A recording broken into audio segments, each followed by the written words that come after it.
Wepa, Bad Buddy.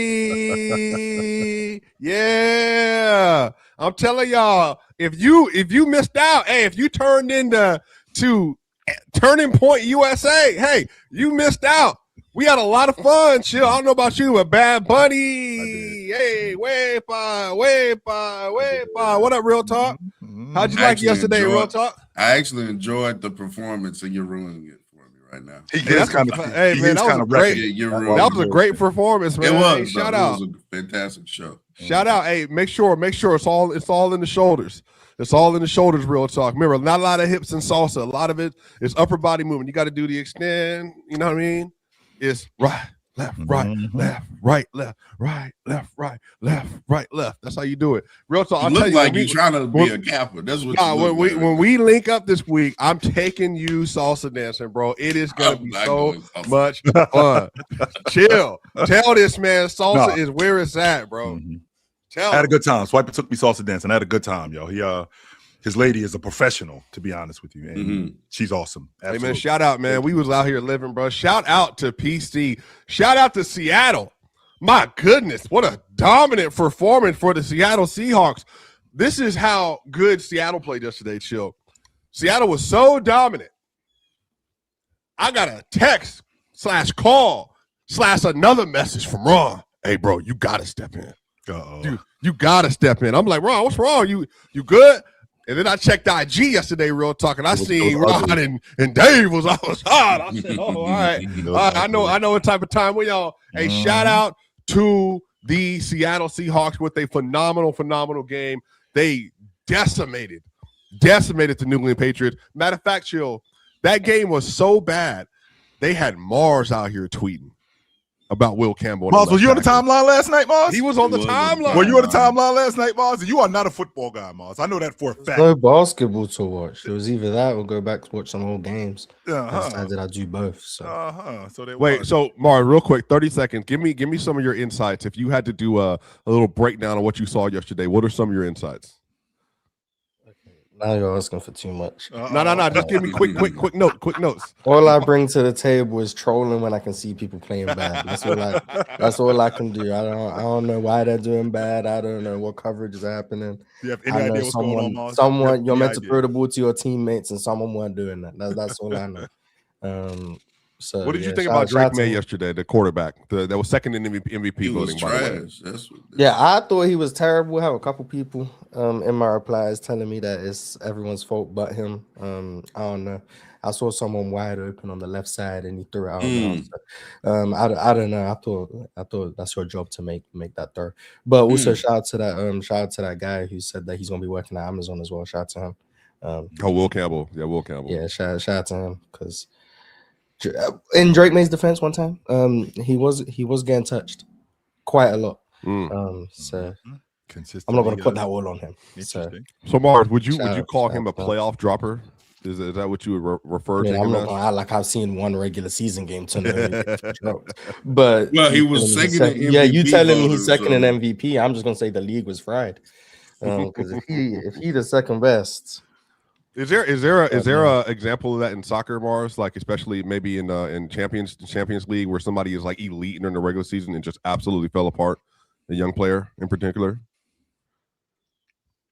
It would be like it would be like imagine Mbappe as a young player coming into the league, his second year in the league. They're in the UEFA Championship. And throughout the course of the regular season, he was really good. But we get to the playoffs, Mars, and he sucked. Every game. They go to the finals. So. I don't want to be nasty. I don't want to get in trouble either. But Messi, early Messi a little bit. But shout out. I'm not Messi because Messi obviously is GOAT. Messi to go. But Argentina early on. That's all I'm saying. Early on, before Messi actually won. Argentina. That's all I'm saying. Yeah, that's all I'm saying. Shout out. Well, real talk. I what I can say to you, real talk real talk, is in my current hater stage, I did not watch the Super Bowl yesterday. And the reason why I did not watch the Super Bowl yesterday, because my hate for the Seattle Seahawks is real. I had bleed 49 red. So not only do I have to watch the Seattle Seahawks in the bowl game, I got to watch them win it in our stadium. Yeah, absolutely in your not. stadium. Absolutely not. I won't do that. In your house, in your crib. I will they not walked do into that. your house. No, I will not went do in that. your No. fridge, didn't even ask you. Got Absolutely them a couple drinks and made a sandwich. Not just made a sandwich. It ain't like they made the sandwich and left. They took their shoes off and plopped them on the couch and just sat in my house. I will not. Nah, not chill. Tell the story. They walked in with muddy shoes and did this to them on your rug. Just sat on my couch. Just let the yeah, it was bad. It was bad. And on top of that, I was mad because I'm sitting there like, bruh, if CJ just wasn't trash, no, brother. Right now. If CJ wasn't just horrific, we would be in the Super Bowl right now. Brother, the Texans weren't making it anyway. Yes, but look, shout out, Chill. But look, shout out. Hey, you know what they had you, Chill? They had you. Hey, real talk. They had the 49ers sitting in the chair. Let me show you how you do this. let me show you how you do this. Let me show you how you set this up, Chill. They went in the house and took your girl. Chill, took your girl in your crib. I did not watch the bowl game yet. That was crazy. No, you just now reminded me of that, man. That's crazy, bro. I was watching. Shout out. Cheers, crazy. What were you watching, Chill? I was watching reruns of Law and Order. Yes, I was, and I was flipping, I was flipping back between reruns of Law and Order, and I was rewatching the Celtics Knicks ass whooping yesterday afternoon. That was pretty impressive. Yeah, but the Celtics, I said this on Lockdown yesterday because we did our show at like 5:30, and I said, Danny was like, "Hey, why do you think they got whooped today, bro? They waiting for the Super Bowl." I know all the Celtics players; they were waiting to go watch the Super Bowl. And what happened to the Celtics? Real talk and chill is exactly what happened to the Patriots. So Boston is in shambles. And Barstool Sports, brother, they were up at the game. Real talk, yeah, Patriots, yeah, not so much. Ran through. Beat up. Brady and Belichick ain't over there no more. You know what I'm saying? It's a little different now in crunch time. When Drake made through that one touchdown, I was like, oh, okay, here we go. The Patriots about the Patriots. Are you talking about in this fourth quarter? No, bro. That game was over, bro. That was a garbage time TV. Yeah. Bro. But nah, they ain't time. It's not Belichick. I can't wait for 3:00 too. I'm tuning in first things first with Kevin Wiles. I want to see that Door of Destiny get destroyed. I can't wait. Can't wait. But y'all, we got a lot of great basketball to talk about today. So thank y'all so much for enjoying this brief NFL segment. Obviously, Ron is enjoying the Super Bowl. He has been picking his team all year. Now, obviously, he is a Seattle native, so this is extremely important to him. So we just want to obviously give shout outs to our host who does a great job here every single day. And to be an NFL champion, that is not a feeling that many of us know. Real talk has never experienced that. I know. I hope he does one day. Chill did in 1994. What's the last time that y'all won? I believe January 1985, the 49ers won the Super Bowl. Yep, the 94-95 season. And then obviously, me 15, 99, and then 98. Basically Super Bowl dates and all that kind of stuff. So yeah, man, it's a special feeling. Real talk. When you win a Super Bowl, I'm not gonna lie, it might be. Is it better to win an NBA championship for your team, Joe? Definitely. As big a deal as football is, like to win the NBA championship. I mean, your city really puts on, because football, like not everybody can play football. Like plenty of people play basketball, and they relate more to basketball players. I can't really relate if Mars' size to a dude crashing into somebody else or a dude throwing a football 60 or 70 yards. It's actually the other way around, Chill. I mean, there's more shapes and sizes on a football field than a basketball court. But that's the basketball players are 6'5" and up. You know what I'm saying? But it's plenty of small basketball players too. There's more than 6'1", they're regular size football. Like a corner is like a 6 foot guy, maybe. Right. And with that being said, he's a 6 foot guy who runs like Superman and crashes into things. Like that's not realistic. Yeah, and right? the 6'3" guys in the NBA are like Derrick Rose or Russell Westbrook, right? John Morant. They're jumping off trampoline. And to your point, real talk. I mean, that's relatable to some people. But you'll see a lot more people on basketball courts than you will see people crashing into each other. Oh yeah, I mean everybody. I think more casual people play basketball casually. Yes. You know what I'm saying? I will agree with that. For sure. So I mean, again, I think it's a big deal, Swiper, for your city, especially when you haven't had it I mean, it was crazy in Denver when they won the NBA championship. Even when the Broncos won a bowl game, I mean, it's a big deal. But for the Denver Nuggets to win the NBA championship, a team that was coming from the ABA, and to be able to, within 10 years, build that thing from the bottom to the top, and then now, you know, they're NBA champions with arguably the best player in the game. Yes, that's a huge deal. Huge. Yeah, we had back to back. We won the Avalanche, and then we had the Nuggets back to back years, and so it's crazy. Yeah, I mean, Denver's a great sports city. The Nuggets won back to back. No, the Avalanche won in 22, and then the Nuggets won in 23. Yeah, to start making them rings over there. No, that's not going on. But shout out Nathan McKinnon, by the way, best player in the league. But let's get to it, y'all, because the Hornets, I don't know if people have been paying attention. The Hornets, y'all, are 12-3 in the last 15 games, y'all, and they are on a 9-game win streak. This team has been absolutely balling. Y'all, they have beat the Orlando Magic, Washington Wizards, Philadelphia 76ers, Memphis Grizzlies, Dallas Mavericks, San Antonio Spurs, New Orleans Pelicans, and then they beat the Houston Rockets, and then finally they beat the Atlanta Hawks in the last 9 games. They're streaking. They're playing great basketball. LaMelo Ball, Brandon Miller, Con Knuppel, they have been exceptional.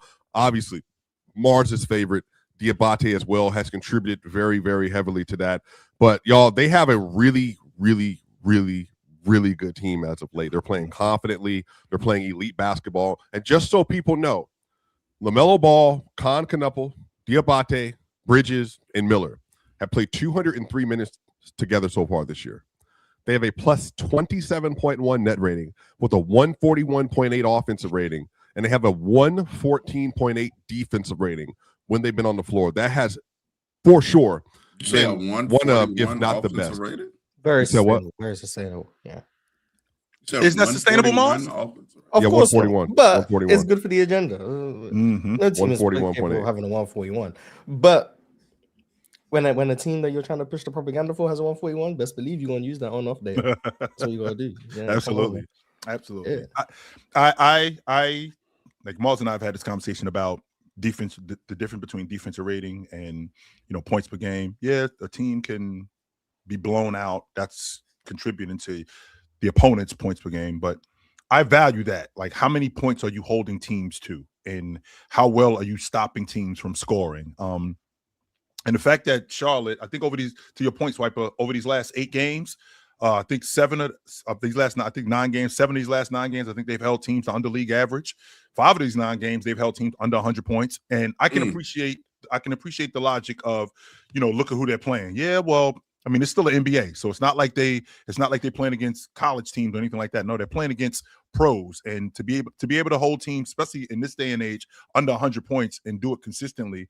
I mean, I think that's a pretty big deal. And I can't say enough about the fact that this team has been healthy. And I had asked you guys when we talked about LaMelo Ball months ago, I said, can I get 2 months of LaMelo Ball basketball? Can I get 2 months of it? I ain't even asking for the whole season, just 2 months of it. And I actually have gotten 2 months. And I mean, he's been a much better distributor over this point. He's been a really good, he's actually been a really good floor leader, taking care of the basketball. So I'm moving more onto your side, Mars, about Musa. I like what I'm seeing from him. And I think the thing that impresses me the most about him is his athletic ability, because I think that enhances his ability to rebound. I think that enhances his ability in transition. You already know how I feel about Kalkbrenner, even though Unc dunked on him a couple of days ago, which I did not appreciate that at all, by the way, because you can't get dunked on by your uncle. So with that being said, I mean, he's been playing really well for them. So I like what I'm seeing from Charlotte. I do. I think they're a game and a half out the 9 spot. So they could very well be in the play-in tournament this year. So we'll see. We will see. 10th now, so shout out to them. They've caught Chicago. Half a game back of Atlanta. So yeah, I think things are going well for Charlotte. I like what Charles Lee and his coaching staff are implementing philosophically. They're trying to get up threes, they're trying to offensive rebounds. Defensively, they try to be very disciplined, not going to foul a whole lot.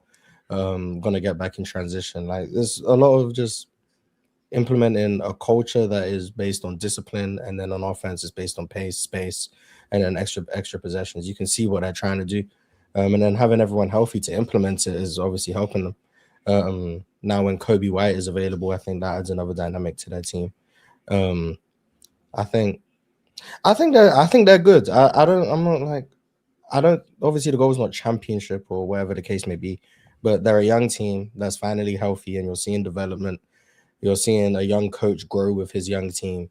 I think these are the type of teams that NBA fans should enjoy, like, because they're not a threat to your title contending teams. So you don't need to worry about them doing that for you to hate on them.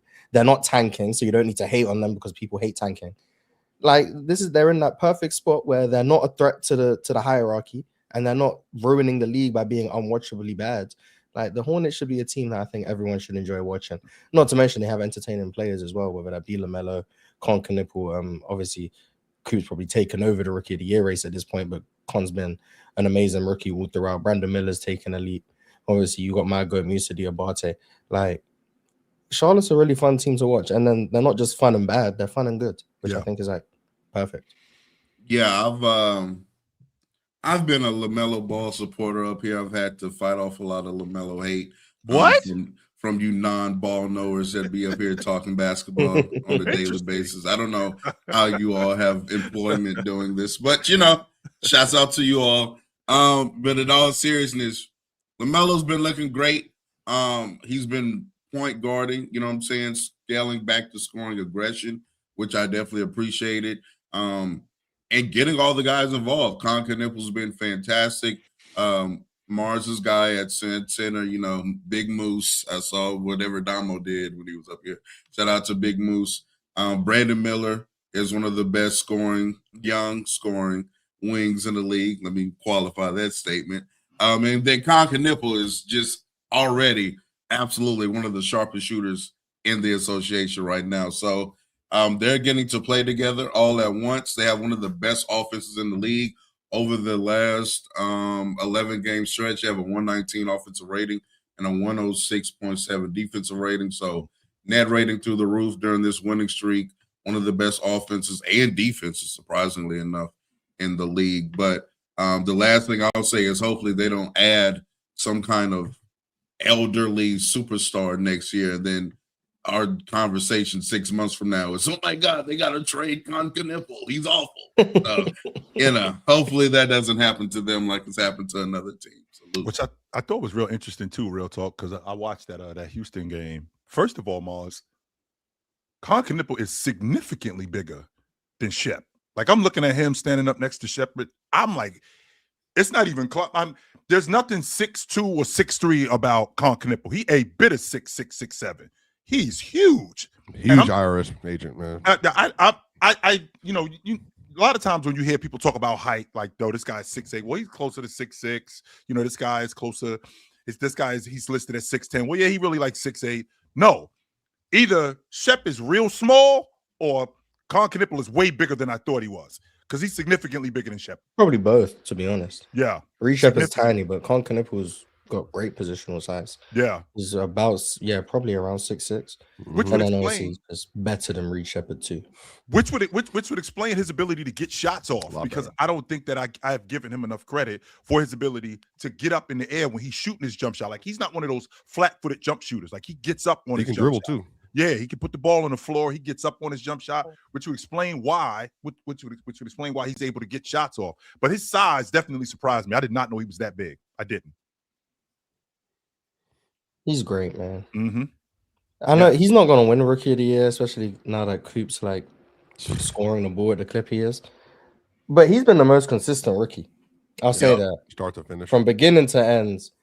Because, Coop started slow, VJ started hot, then went cold. Dylan Harper started well, went cold, got better as the season went on. Kind of like as rookies do, start slow and improve, or start hot, then hit the rookie wall per se, and then figure it out. Con's been a steady presence throughout the season. And once again, I'm not like Rookie of the Year is like an inconsequential thing to me. But I do feel like there does tend to be, I don't want to call it a bias, but something about, it's more about how you finish as opposed to how you start.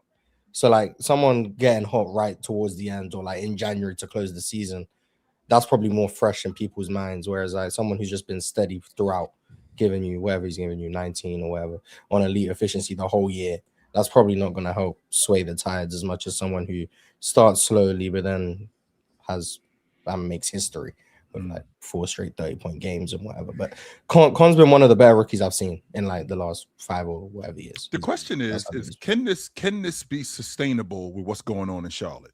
Because I really didn't think that they had a plan, to be honest with you, in Charlotte. I just thought that they were just throwing stuff against the wall and seeing what can stick.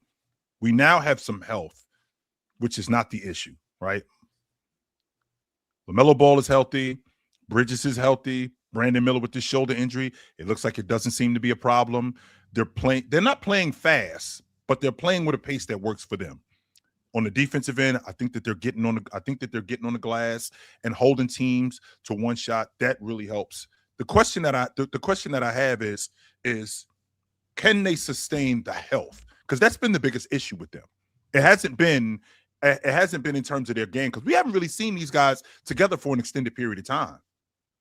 That's the. But are you asking, is it sustainable? Like, are they going to stay healthy? That's what I'm asking. Can these guys stay healthy? That's what I'm asking. None of us up here are degree doctors, so I can't speak on that. However, I will say, as far as what's sustainable on the court, yeah, I do believe so. I think if LaMelo Ball is playing to this degree and the version and style of basketball that he's playing, that's sustainable.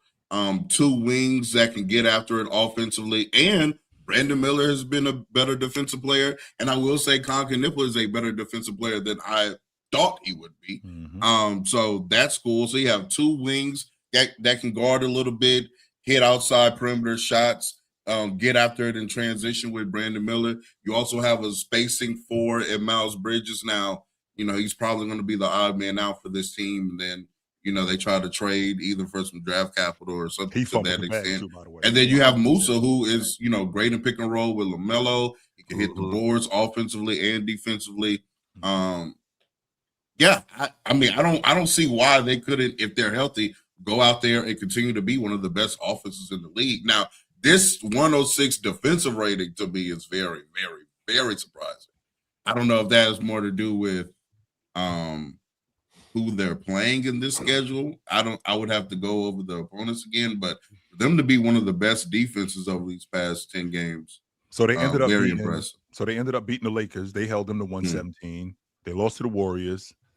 They ended up beating the Nuggets. They held them to 87. They lost to Cleveland. They ended up beating the Magic. They held them to 97. They beat the Wizards. They gave up 115 against them. They held Philly to 93, which was nuts. They came in and got destroyed. No Embiid. Yeah. I mean, the Nuggets didn't have anybody in that game either, but sure, it's still a win for everybody, obviously. They went down to Memphis and smoked them. They held them to 97. Yeah. Dallas, they gave up 121 against them. They held San Antonio under league average. They only gave up 106 against them. The Pelicans, they held them under 100. Houston, they held them under 100. And the Hawks, they gave up 119 against them. Yeah, so it's definitely being inflated a little bit. Too. Yeah, they're playing and all that. Yeah. But I didn't think they had to send them, no, either, real talk. Yeah. So I think that's also the other part of this. I didn't think they would have the I mean, honestly, like the connectivity, any of that. I mean, I thought Charles Lee's a good coach, but I didn't think he would ever get an opportunity to coach the lineup like he did. But look, I think this is a combination of LaMelo being healthy, a combination of Brandon Miller being healthy, which they have not had. But then, like I said, dude, like the fact that they have Con Knipple to like make all this stuff work. Diabate has been great this year, and obviously, Mark Williams not taking up a lot of those minutes. I think it's opened up a lot of opportunity for him, and so that's really helped him. Even though Mark is having a good year in his own right where he is, but I just think he's gotten an opportunity to be all the things that he wanted to be. Again, they're a plus 12 net rating in the last 15 games, which leads the NBA. They've been a top 5 defense in the last 15 games with the best offense. Is this sustainable long term? Probably not.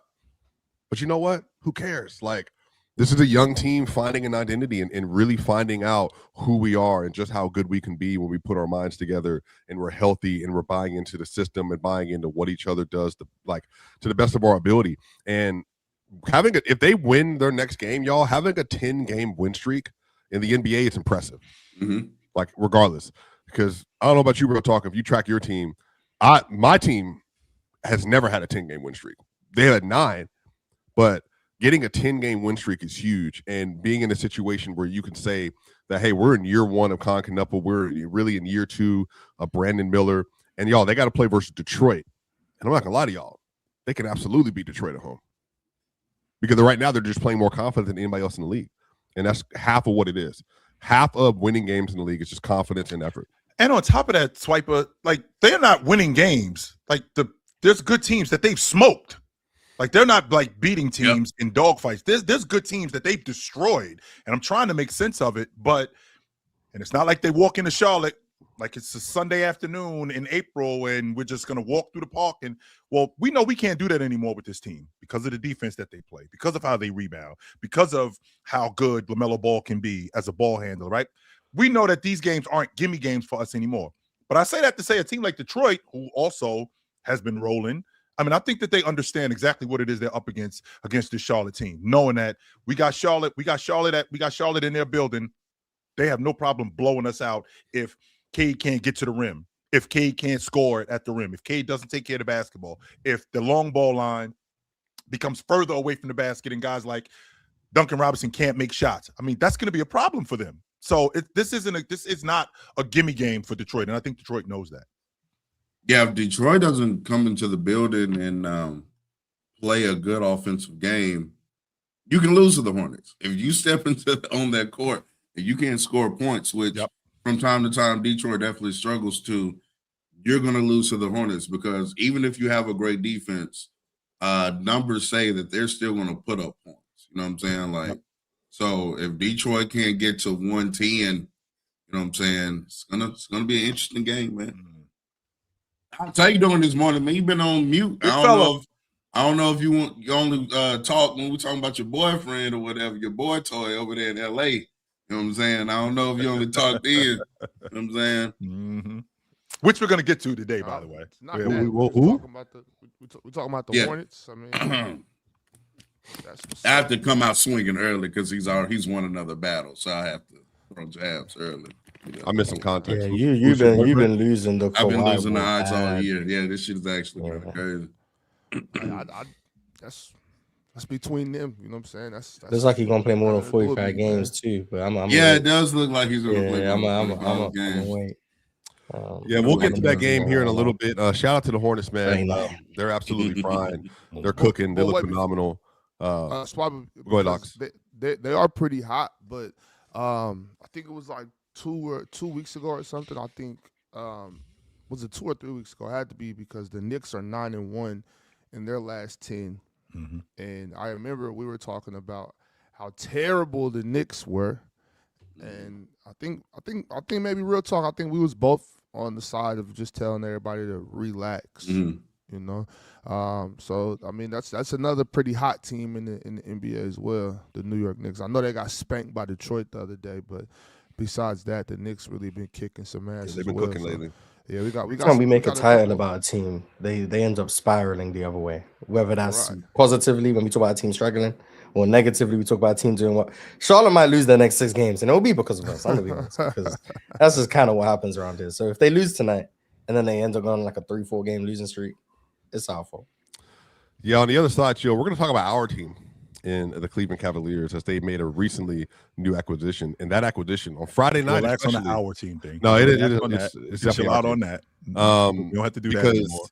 Mr. Harden, it's not even Chill's team anymore because remember, he's out now. So no, he can't be out. He's out. He's out. Swiper, he's they out. employed the guy that just won him the game. They're in the picture. First game. They're he's out on them, Swiper. How could you be out? They're literally in the picture. They're the 4 seed. I'm good. Because James Harden is there. That's why. No, I'm not letting this happen. No, I'm it's sorry. because James Harden, and ultimately because we all know the Cavs actually aren't going to win the championship. No. Chill's going to feel vindicated. No, I'm not letting y'all do this. It's going to be bad. I'm not letting y'all do this. Well, I told you they wasn't going to win it. I didn't think they was going to win it anyway, but now that you got James Harden, that just makes it even more. No, it's disgusting. We'll do this on the other side. We got to pay some bills. I want to make sure I give a shout out to Splash Sports, who are always good to us. Make sure you tap in, man. Quick Picks on Splash is the new peer-to-peer DFS game where you pick more or less than at least 2 player projections, and the entry gets matched with other players at the same buy-in and pick count. Now, here is why it is fire. You get fair matchmaking, and you're competing against other people, not the house. It's a diverse range of lines, means you can find multiple ways to outsmart other players. You get better odds, so you don't even need a perfect card.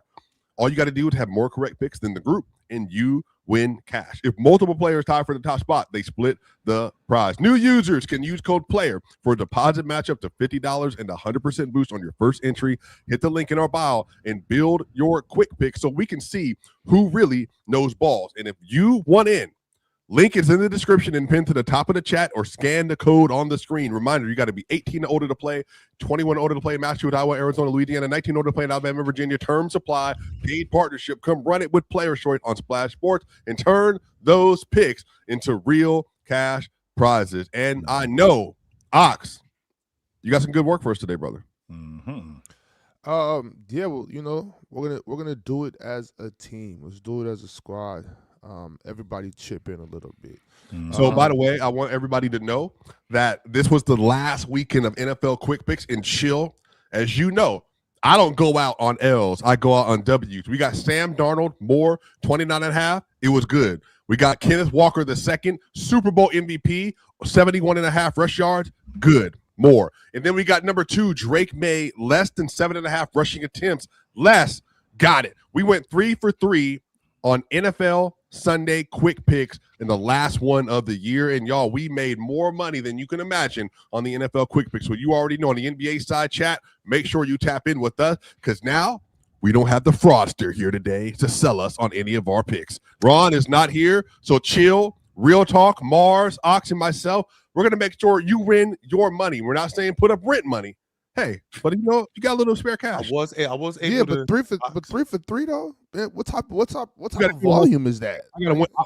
He a low volume scorer. Man, come on, shoot the rock, man. No. It's the whole season. I remember I did all the self picks for what is that, 21 weeks? And I think I'm winning on the week. So you won plus money with me on the year. That's pretty incredible, man. Yeah, that's pretty cool. incredible. That's cool, and man, making $20 a week. Good job. $20. What's up, Chill? What you got for us? Good morning, Mr. Ox. I was wondering if I could have a look at Luka's line today. They got Oklahoma City in town. No Shea, no J-Dub. I'd like to see what Luka's line looks like. Still in the league defense. Not sure if Luka Don is playing. Chill. Oh yeah, he's out. Yeah, and We don't have out. Luka. Luka's out. Okay, so- Oh right. Yeah, that's right. That's right. So we do not have Luka. We do not have Luka. All righty then. Okay, so you got lucky. You too, Shay, because we was coming for our get back. All right. Let's see Him on the here. bench. Let's see here. Well, Mr. Ox, I was wondering, because I was going to pick that. Cleveland is in Denver tonight, and with Cleveland being in Denver, I'd like to take a look at Mr. James Harden's line. This game. Yes, sir. Can I take a look at Mr. James Harden's line, please? I don't think James is on. So no James Harden tonight. Well, can I take a look at Can I look at Mr. Donovan Mitchell's line? Yeah. Yeah. Do Yes, your sir. guy. Yeah. Can I take a look at Mr. Donovan Mitchell's line? 27.5 against that Denver defense that's decimated. I'm going to take the more on that. Absolutely, I will. Cam Johnson just came back, right? Yeah. Cam Johnson. He's on the Who signed him? Who signed him? No, that's Cam Thomas. Cam Thomas Thomas. Bucks to in Milwaukee. Bucks. He went to your team, real He's talk. in Milwaukee. It's not my team. Do not associate me with that team. Yes, sir. I know who I got, so I'll go ahead if y'all don't know. Ant put up a stinker yesterday against the Clippers. The Clippers actually hold him to his least amount of point per game average for a team in the NBA. Is that a fact? Worst. Real talk? Yes, Like, that's so his of all the career teams in or the this league, season? No, his career. He's the worst. His He worst scores point the per least. game What average. Twitter account did you hear that from? No Twitter account actually. imagine Real Talk actually doing some homework. Imagine that. Yeah, imagine him doing homework. Imagine him actually doing some homework and finding out something. How about that? Not Y'all everybody call me scrolls stats, Twitter, new swipe stats up. guy. Now I can't know his stats. Let me get Anthony Edwards points over. They're playing Atlanta. In Atlanta, his hometown. He'll put on another show. Not worried about that. Yeah, I'm gonna take it. They're playing in Minneapolis, but Oh, it's in Manny. He's actually a better player on the road than he is at home this year. You still real talk. Do his more points 25? and points and rebounds. See what that number is. Are you trying to change it? Why are you trying to make him change? I'm not taking in rebounds. Real talk. He don't want to look. He don't want to look at Ant trying to. Oh no! I know what I'm picking. Scratch Ant.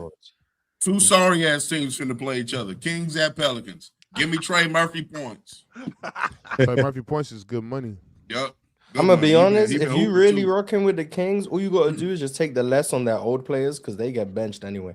Because the tank is activated, so they don't even play that much anymore.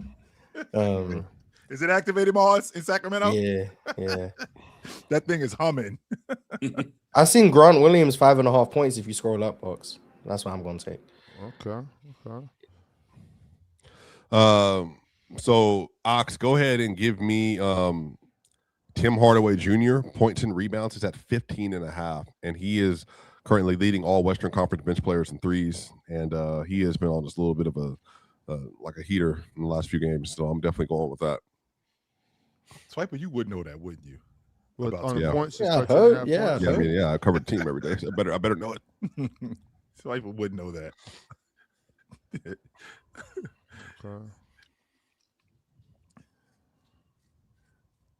I like that J Val pick as well. I was looking at that. What is it? 7.5 points.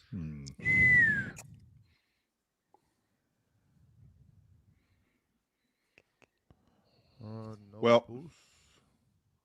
We got any boost today? No. Do we? No, we don't. If we included Russell Westbrook. Okay. Man, let's go ahead. What's that 50 ball look like for us, Ox? I don't know. We're not gonna find out. There you go. $5 turns into $125. I could get another burger with some vegan cheese on it. How about that? Yeah.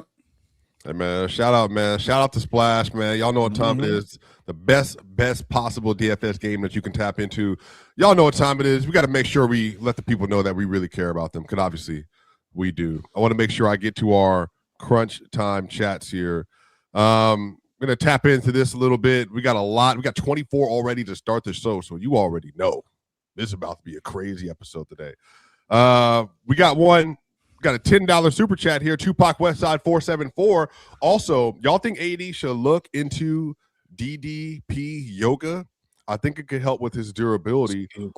Also, the Lakers signed Kobe Buffkin, real talky. I think he might have been the second leading scorer in the G League or something like that this year. Yeah, he just had a crazy performance recently too. Yeah, I looked up his numbers actually for looking at Denver options for the buyout, and I actually saw that he might be a good option. So Lakers are good on getting him. Well deserved, in my opinion. He should be in the league with how good he was playing. I agree. I like Kobe Buffkin. Yeah, unfortunately, Bronny has devalued good performances in the G League for me. Just because, like, he be balling in the G League, and then I see him play in the regular game. So, you seen Killian Hayes G League stats? You saw what? Have you seen Killian Hayes G League stats? Have you seen him? Is he getting busy? You playing for the Cleveland G League team? Yeah, you going crazy? Mars, don't tell me that he down there getting like 35 a game or something nonsense. He having himself a time in the G League. I'll say that. Shout out to Killian Hayes, actually able to put the ball in the basket. He's averaging like 23 and 10 or something down there. So, but at least I think Kobe could because he can shoot. So hopefully, NBA version of him, it is at best, hit some open shots, play some defense, pretty good athlete as well. So that's probably the NBA makeup. Not all Lakers fans are asking all of their role players to do. That's all we're asking. Bro. Can you hit a 3 and play some defense, bro? Like we got Luka, we got Austin, we got the ball handling and shot creation already. We just need some defense and some athletes. So I think he can potentially do that, but I obviously he's not going to go to the NBA and do what he's doing. Yeah. By the way, I'm looking at DDP yoga. Apparently, it's a highly effective, low-impact fitness program combining yoga poses, sports rehab, and dynamic resistance to boost heart rate and build strength without straining the joints. That actually sounds like something that we all should do. And I know Chill is the Mr. Free weights. He doesn't use weights at all, but he obviously trains all the time. I know it's been good for your body. Calisthenics and jump rope is what I use mostly. But with that being said, I'm pretty confident that Anthony Davis knows about this stuff. Like, this is not a revelation if he heard this. Like, maybe I should start doing that. No, I'm sure that he's. Is it a pain tolerance with him though? Because I feel like every injury with him is life threatening. Like, it's not like something where he gets hurt and it's all right, I'm good. Like, he'll roll his ankle and it looks like he's done, but he'll actually come back and play and get busy. But it looks like he's dragging. Like, he'll mess up his hand. But then after he messes his hand up, which is broken, by the way, he'll come back and get 30. So I really don't know what to do with Anthony Davis in terms of injuries. I don't. Yeah, everybody has different pain tolerances. Real tough. He's just it's tough. Like some people just they're brittle. I don't know what to tell you. It's just stuff happens. I saw a clip of AD on Twitter where he got hurt like 3 times on the same play. It was actually like. Yeah, it was like the finger. It was his finger. Yeah, he twisted his ankle and so then it got up. It was a defensive possession. His ankle like got up. Then he got like bumped in the shoulder or something. He was like, that was the shoulder. And then like the person he was guarding got the ball. I think he like swiped at the ball, hurt his finger. And then I was like, oh my God. That actually looked like if you're an Anthony Davis hater, that's kind of how people see AD. You know what I'm saying? And so that was unfortunate. Well, Gloss or Fool would say he got up every time. Yeah, but I mean, I guess that part right there, Moss. Yes.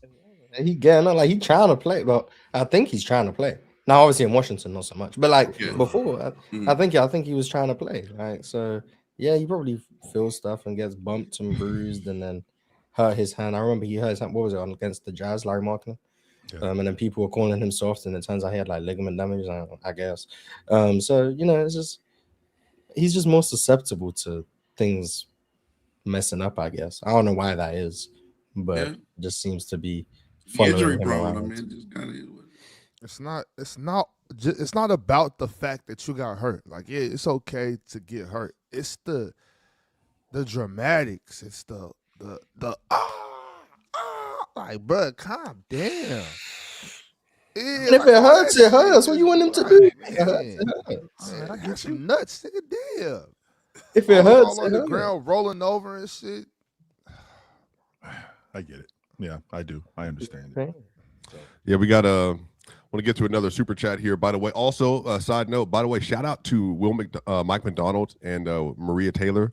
Both of them went to Centennial High School here in Georgia at the same time, and they both ended up at the Super Bowl. I thought that was phenomenal. That's crazy that you get 2 people from one high school like working at that level and going to Super Bowl and winning like that. That's crazy. Shout out to Taylor Rooks too. Whatever high school. She's also from Georgia, another Georgia girl. So yeah, exactly. Shout out to Taylor Rooks. Shout out to Atlanta, man. Come on, real talk. Come on through, real talk. Just let me know when you want to fly through, bro. I'll take you to the Battery right over here, bro. I don't give a damn if she went to high school or not. Shit. Dave Trill, $10 super chat. Yo, chill. If you could reverse the result of one of Braun's finals appearance, which would it be, and which one would positively impact his legacy more? Well, the popular answer is 2011. Like, if we can take 2011 and turn that around. But for me, 2018, like if they win that, considering the playoff run that he had, and they go in there and they beat that Golden State Warrior team who had already won the NBA championship the previous year, I think we're talking about him way different, especially considering the run that he had during the playoffs, way differently. Yeah. My brain can't even fathom that series going any other way. Right. I mean, not possible. When I saw them, let's be clear, and I can be a little bit ridiculous when it comes to James, especially with the blind faith. Yes, no doubt about it, I can be. However, when I saw them play, when I saw them matched up against the Warriors, I was thinking to myself, if they could win one game, I'll be surprised. If they could win one game, they were right there in game 1. Yeah, I was thinking if they could get one game. That's still one of the best performances I've ever seen. I'm not gonna lie. I rewatched that game maybe like a month ago. He was absolutely crazy mid-range jumpers. I don't know what he got going on. That's what you could just. He was doing everything in his 2018, bro. Golly. When they go into the overtime, like the overtime hasn't started yet, but when they go into the overtime, my buddy who's playing the NBA calls me up and he goes, "Yo, if they beat them, they sweeping them." That's where he's at with it. That's what he's telling me. He's like, if they beat Golden State, they sweeping them dudes. I'm like, oh my God. We ain't doing this. No. They Just were get one like game. they were close. Game 1 was close. Game 3 was close. So like in a alternate worlds, maybe you can win both of those games. But even then, it's like I can't fathom Cleveland winning 4 games. That Cleveland team winning 4 games against that George Warriors team. Hill. So it's like, and if they Smith, flipped it, no. but it's like I can't even imagine how, unless like the whole Warriors team got like hurt. But then it's like that's not as impressive. So I don't know. That series was so unwinnable to me.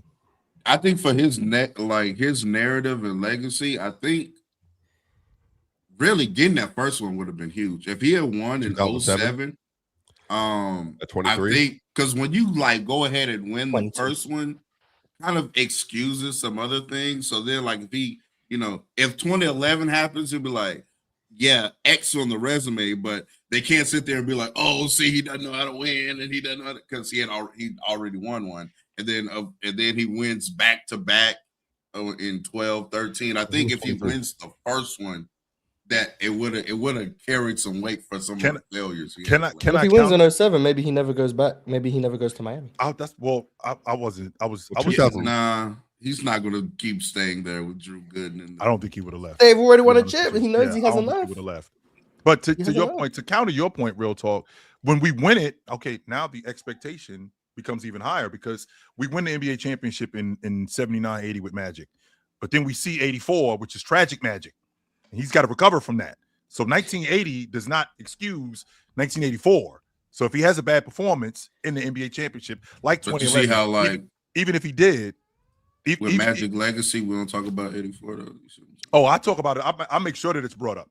Anytime we're talking about Magic, I make sure that we bring up 84 and tragic Magic. In fact, Mars and I were having a conversation, which I was so rudely interrupted and got shut down because I had some really good points that I wanted to talk about because Mars brought up the idea of the second option getting ridiculed. And Jabbar was the guy that they ran the offense through, but it was Magic who they said tragic Magic in the paper. He was the guy. Now, you can make that face, Mars, but everybody know Jabbar was the guy. They was running the offense through him. As good as Magic was, as good as James Worthy was, best player in the Lakers. It was Jabbar. It was Jabbar who they was running it. It was Jabbar who they was running it for. And Magic said it himself. But I say that to say, to your point, real talk, that you playing well in the finals early. I think that now what happens is the expectation of you continuing to do that, and when you don't do it, and then you might have a series where you fail miserably. I think that now that just compounds you not being able to win or continue to win because that's what people expect now from you. I mean, but LeBron had expectations as soon as he got into the league. I don't really think absolutely. I don't really think if he wins because the expectation for him was still there after losing in 07. It's like, this is going to be the guy even when he lost. So it's like, I don't know. I think if he would have won that one in 07, like I said, I just think that carries over well. You can't have he's not a winner narrative if he's already won. Yeah. That was a big thing about the 2011 one. And then even because I remember those times with the Kobe debates and stuff like that, it'd be like, LeBron's winning these MVPs. He might get to the finals, but he won't win. And that carried all the way from until 2011. Well, really. Well, 2012 because he lost. But the thing, real talk, is like his expectations were to be great. It wasn't to win championships that early though. So I get what you're saying. In 07, that would have been really good for him. But even he definitely was not expected to beat the Spurs. He wasn't expected to beat Detroit. You know what I mean? So it was you know what I mean? So it was like, of course, I think that's one of the things people forget about is that there are players out there that have high expectations, but you still know they can't get it done. His team's not good enough. He might not. He's still a youngster. So 07 would have been great, but Bron wasn't expected to win until he got to Miami. Even before that, when people knock him for losing to the Celtics and losing to this team and that team, but even then it was like he's not supposed to beat them. You know what I mean? So at least that's how I felt at that time. You know, that's why I think if he would have won that in 07, that would have been great for him because that would have. I think a lot of times we forget about that Detroit series because he lost to They the had no Spurs. business beating them. Ox. You know what I'm saying? Like They if had no business beating Shout out Detroit. to Booby Gibson, man. Right, They didn't have no business beating it's them definitely dudes. shout out to Booby, but Man, Ron shout out was Booby going Gibson. crazy too though. Like They Booby had did no his business thing. beating them dudes. Real talk. Booby took my girl. They weren't supposed to. They weren't supposed to beat. They weren't supposed to beat the Pistons. No, they had You no know what I business mean? beating them. Ox. That was crazy. But if they was win, never if they pulling beat if they beat the Told my mama Spurs, was. if they beat the Spurs, like that Detroit series is still like goes down. I can honestly say after 2007, which I was very optimistic because I felt like, okay, we're on to something here. And I was already a James guy when he first showed up. But when he did what he did in 2011, I was very much questioning, can he get it done? I was very much questioning. As good as he was, and as good, even though I thought that he was the best player in the game, I was thinking to myself, can he really do it? I don't know if he could do it. I wasn't sure. I wasn't. Well, I'll tell you what. 2007, I know some. Shout out Jordan Woods. That's my dog, like my real dog.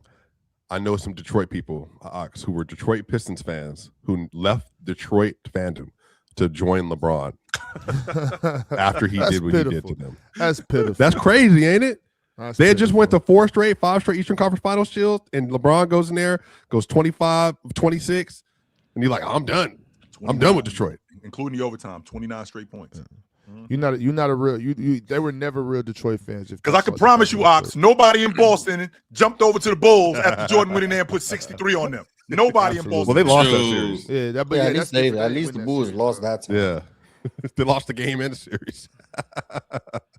All right, y'all. Let's get to one more super chat here. Shout out to my dog.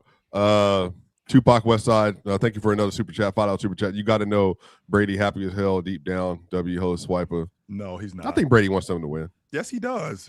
No, he does not. He is happy. That's so bad. That's sick. It is. That's just a sick mindset. It is. He is sick. That's why he played till 45. What do you mean? That's No, true. he played to 45 because he took care of his body, because he went out there partying. And did you know? Do you know what he was doing to do that? taking Only care a of his sick body? person does that. I can tell you one thing he was doing. He was doing a supermodel, so that helps. That absolutely And helps. couldn't keep. Sometimes that couldn't keep hurts. because he was too dedicated to football. Lost his family Yeah. because of a sport. I'd much He rather was play already football. he's sick in the head.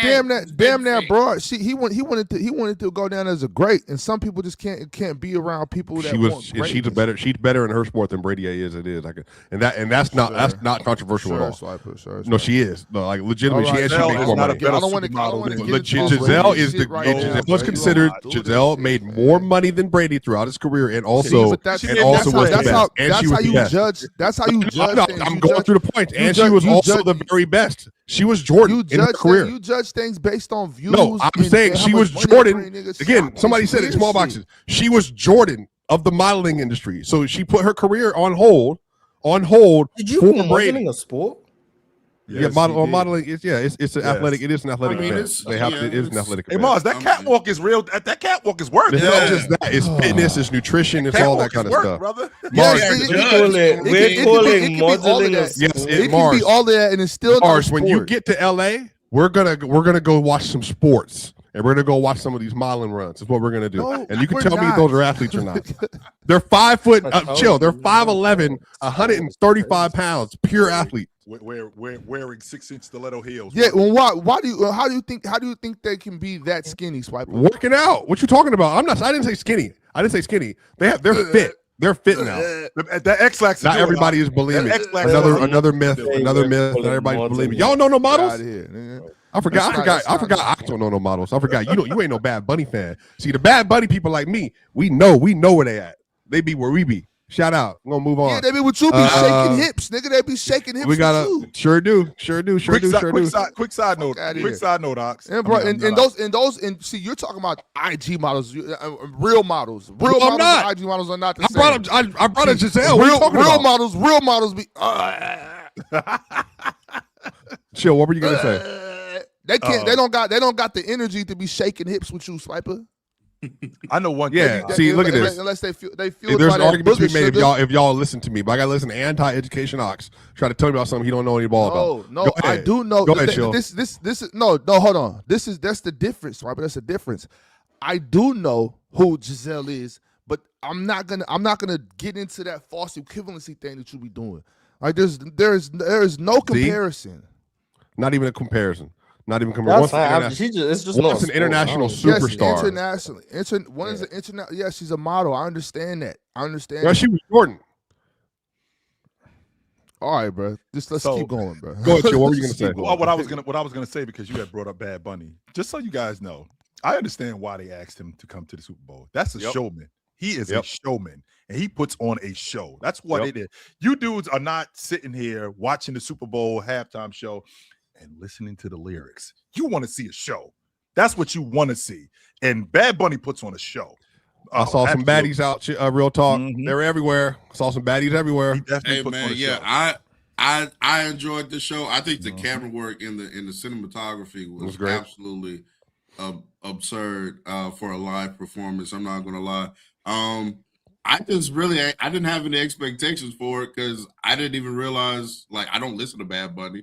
It's not like I get in the car and be like, oh, I'm finna put this Bad Bunny on. But it was nice to see, like, you know, when you go out, you go to lounges and stuff, and then he's going through some songs, and even though I don't know the words, obviously because I don't speak Spanish, I'm like, oh, they play that in Fuego. You know what I'm saying? They play that in, you know what I'm saying, in different spots. Shout out to Houston. You know what I'm saying? So I actually, like, knew, like, 4 songs, even though I didn't even know that was Bad Bunny.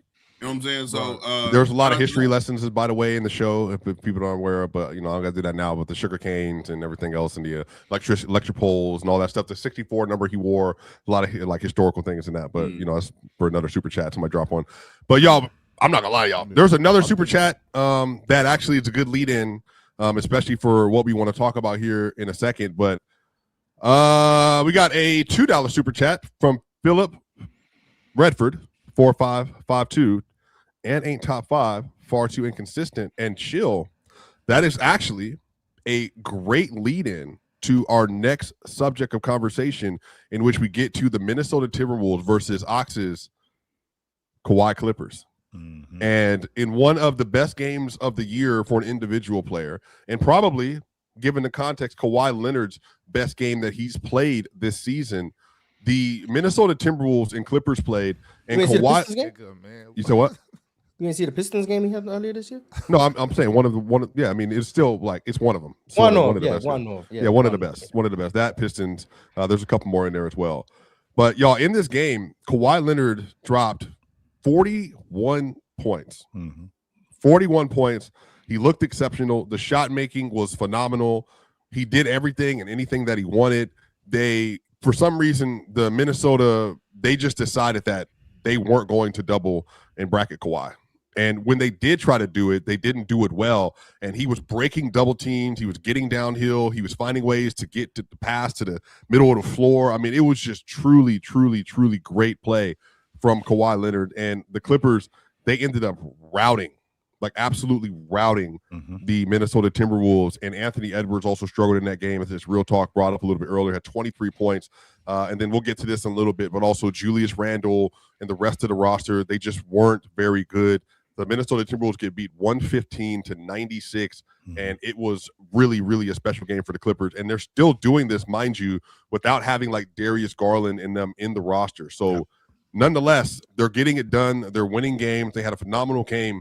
What do y'all think about the Clippers versus the Wolves? I want to say one thing first before then I'm gonna let you know, Anx cook up and whatnot. But to go directly to the super chat, I'm getting so tired of this narrative when it comes to Anthony Edwards, because every bad end game is now, oh, this is why he's not top 5 because he's not consistent.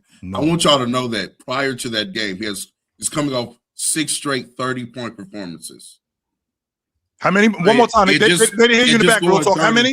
How many? 5-6 straight games, and then he has one bad game, and he's inconsistent. It's like, bro, he's not going to go out there and play great. I'd argue he wasn't playing that well in the 30-point games, but what does that mean, Mars? Like he wasn't shooting the basketball well, or he wasn't playing well overall? Wasn't playing that well. That Pelicans game, you could tell me he had 30. He was not good. Like that I Pelicans watched game, him he was out. fine until the fourth quarter. Yeah, he played good until the fourth quarter. I'm not gonna. And then he's posting up Eve Misi. So like, cool. He had 30. Shout out to him. Golf clap. But no. But I'm not saying that stops him from being top 5. But I think 30 is probably. I That doesn't think mean that you're playing well because you scored 30. real talk, when you He put was guys playing in, good and because basketball. I've Then he done had it, a bad game. to be I honest don't with you, think he was I've that done good it up against the here. Raptors Swipe either and I, until he started hooping. Like it's just been this, even in within games, it's inconsistent.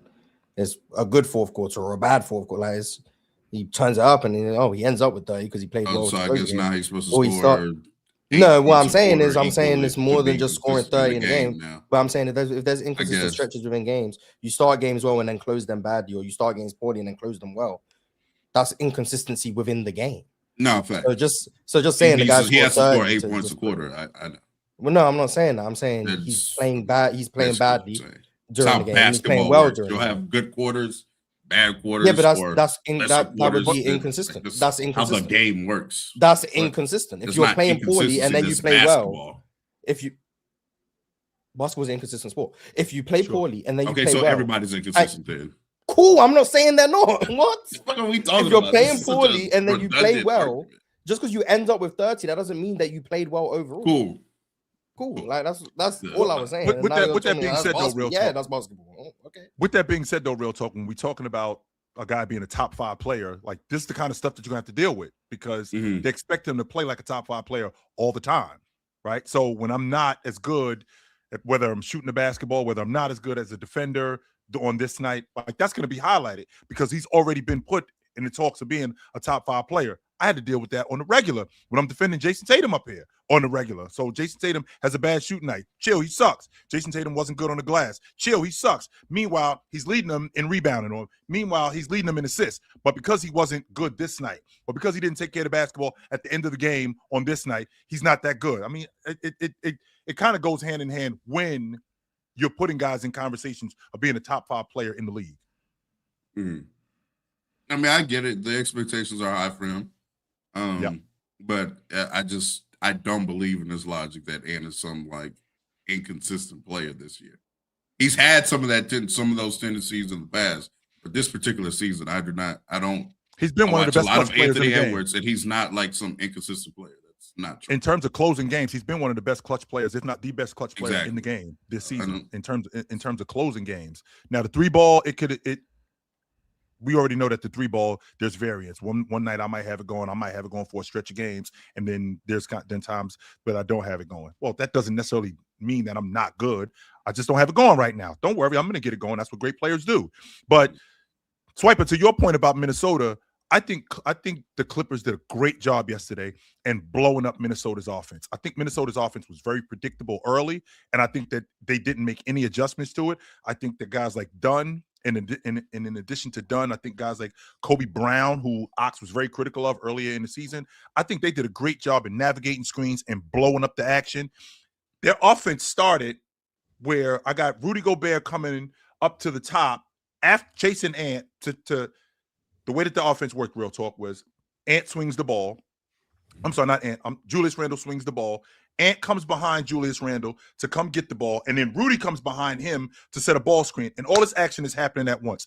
It would be great if it happened closer to the basket, only except it's happening 35 feet away from the basket. That's really not that difficult to guard. The reason why is because you got so much more space to cover, as opposed to if it's starting closer to the basket. Now we're closer to the basket. Your recovery time isn't as good because you don't have that. You don't have the opportunity like you would have if we're starting 4 or 5, 10 feet away from the long ball line. That's number one. Number two, if I got to continue to watch Rudy Gobert tip the ball instead of just grabbing the rebound, I'm going to lose my mind. There was plenty of second chance opportunities that the Clippers had where Rudy is tipping the ball, which works against high school players, which works against maybe college players. But when you're going up against bigger guys who are physical, grab the rebound, big fella. That's what you have to do. Grab the rebound. Julius Randle, I felt like the space that they gave him, I don't think he took the opportunity. I don't think he took the chances that they gave him in terms of him being able to knock down open shots. Like, is the guy's name Niederhauser? Is that his name from the Clippers? The big kid? Yannick? Yeah, that's him. Mm-hmm. He ends up getting switched on to Julius on a number of different plays. And he's actually playing the drive. Now, Julius Randle, as we all know, is a streaky shooter. He can knock down an open shot. And a lot of times, instead of him taking that shot, whether it's 18 feet away from the basket or it's 15 feet, he's still trying to get downhill where the lane is clogged with Rudy in there, plus with all the Clippers in there. And we got the help on the strong side, right? So I think that was a problem for them. This Minnesota team is just so much of a head scratcher for me, because on paper, I look at this group and I'm thinking to myself, this team should be 55, 60 wins. Yeah. But I think the offense isn't put together. Defensively, they're very inconsistent. They don't when they rebound as a group, I think they're one of the better rebounding teams in the game. And I understand, to be honest with you, Rudy's gripe with Minnesota, because Mars, sure, I understand how athletic guys are on the wing, and it's hard to keep guys in front of them. But it shouldn't be an Ole where every time I turn around, I got to guard the rim. Every time I turn around, somebody's attacking me. I understand that these guys are really good, but just so you know, I got responsibilities too. Like, I got to deal with this big guy down here. I got to rebound. So in addition to dealing with cleaning up your messes, I got to do my job too. So can you help me out? So I understand Rudy's gripe. Minnesota, to me, is a team that unfortunately is going to play to the level of their opponent. That's kind of where I'm at with Minnesota. Now, even when they play these lesser teams, they still have a pretty good record against like teams under 500. So I'm not saying they don't win the games, but like their attention to detail, their energy level, their effort level is definitely, and when you see them play OKC, Denver, and then when you see them play Utah, it's two completely different teams. It's actually crazy. So that's why I never get, even when I see them kind of be inconsistent as a unit or underwhelming in certain positions, I still have a lot of faith in this team, because I do know come, playoff time or come times when they are playing high level teams, they're going to ramp up their energy and effort level, and they can compete. Because just like Jill said, and I agree, when you look at this team between Ant, Julius, Nas, Rudy is still a DPOY candidate. Like, they still have Dante is still one of the guys you want on your team that can guard and hit open threes. And then they just added Dosunmu, who also does that. Like, this is a good team. This is a good unit. I believe in their talent. I believe in their playing ability. Now, one of the questions is it time to get rid of Finch? I think that is a valid question. I do think it may be time to move on from Finch. But other than that, I still believe in this unit. Still believe in this team. So the thing that when I've been talking to Minnesota people about this, and then obviously watching a lot of their games, one of the things, and I mentioned this chill in our group chat that we have, that right now the biggest issue they're having is when Rudy Gobert went up into the front of the presser and he said that what Coach Finch needs to do is to hold players accountable for their effort. He said, you're going to make mistakes. That will happen in basketball. But the thing you cannot do is be slacking on effort. And Finch obviously didn't like that. He said they handled it behind the scenes, that he wishes Rudy would have said something behind the scenes. But Rudy apparently feels that Finch is allowing for two players in particular to skate by on defensive breakdowns and defensive effort. And those two players are Anthony Edwards and Julius Randle, in particular Julius Randle. In the last 15 games, when you filter all the lineups, and this will go into some of the eye test stuff as well for Minnesota fans and media, Julius Randle has the worst defensive rating among any player that has played more than 10 games in the last 15. They have a 115.7 defensive rating with them on the floor. And Anthony Edwards is next up with 113.8. And I think a lot of this, if you watch them play, there are so many breakdowns because Julius is not making secondary rotations. He's not, a lot of this stuff Jill talks about, like the sprinting, the running out to the corners. They're compromising so much of what they're doing to protect Ant and Julius. And on the other end, they are also not doing their job consistently enough to make sure they're not leaving players open. They're getting where they need to be on rotation. They're not caught ball watching weak side. Or if Julius, your job is you need to stay in front, he's not doing that either. So all of them, I'm going to give Ant more of a pass here than Julius. Ant obviously carrying a crazy scoring load right now. So that's a part of the reason why effort defensively has been so bad. But Julius in particular, they have been compromising their defense since he got there. Now he's helped and they figured it out. But in this stretch in particular, he has been abysmal and bad.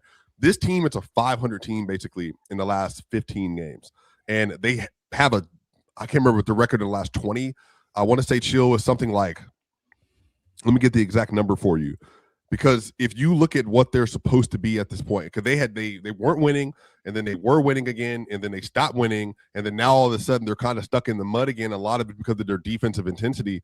They are just having to do so much to protect Julius and Ant, and in particular with Julius right now, he's compromising them so much. They're 11-9 in their last 20 games, and their defense has been horrendous. So I think some of this is, man, I don't know if it's Finch that needs to go. I like Finch. I really like what he's done there. I think he's done a really good job getting the best out of the team. I think the Somu is going to really help them a lot. But I just think, man, they're having so many issues right now protecting the players that are on the roster, and I think that's been a big part of it. When you have a guy like Rudy Gobert, as good as he is as a defender, as good as he is as a rim protector and a rebounder, I think that could hamper guys, and I think that can hamper make them guys play like with less effort. Yes, that's where I'm going with this, because I feel like, he's going to clean this up for me. So with him back there, I don't have to rotate as quick as I should. But the problem is that when you go up against better teams, they recognize that. They exploit that. They know that you're not going to shoot gaps. They know that you're not going to rotate. They know that you're not going to recover. And because they do that, they attack your big man. And Rudy has seen that throughout the course of this season, and he knows that, you guys are better than this.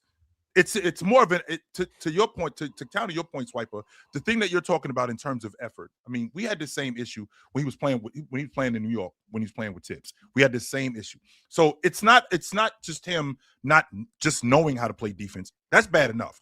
I'm not getting the effort on top of that. So if I'm not getting the effort, it's bad enough you don't know how to do it. But on top of you not knowing how to do it, I'm not getting the effort. That just compounds how bad we can be as a unit. Because Julius Randle is vital to them as a ball handler, as a bucket getter, as a rebounder. And one of his best attributes is his ability to rebound as a defensive rebounder. That's not been going on in Minnesota. And to Finch's point, saying that this shouldn't have been aired out.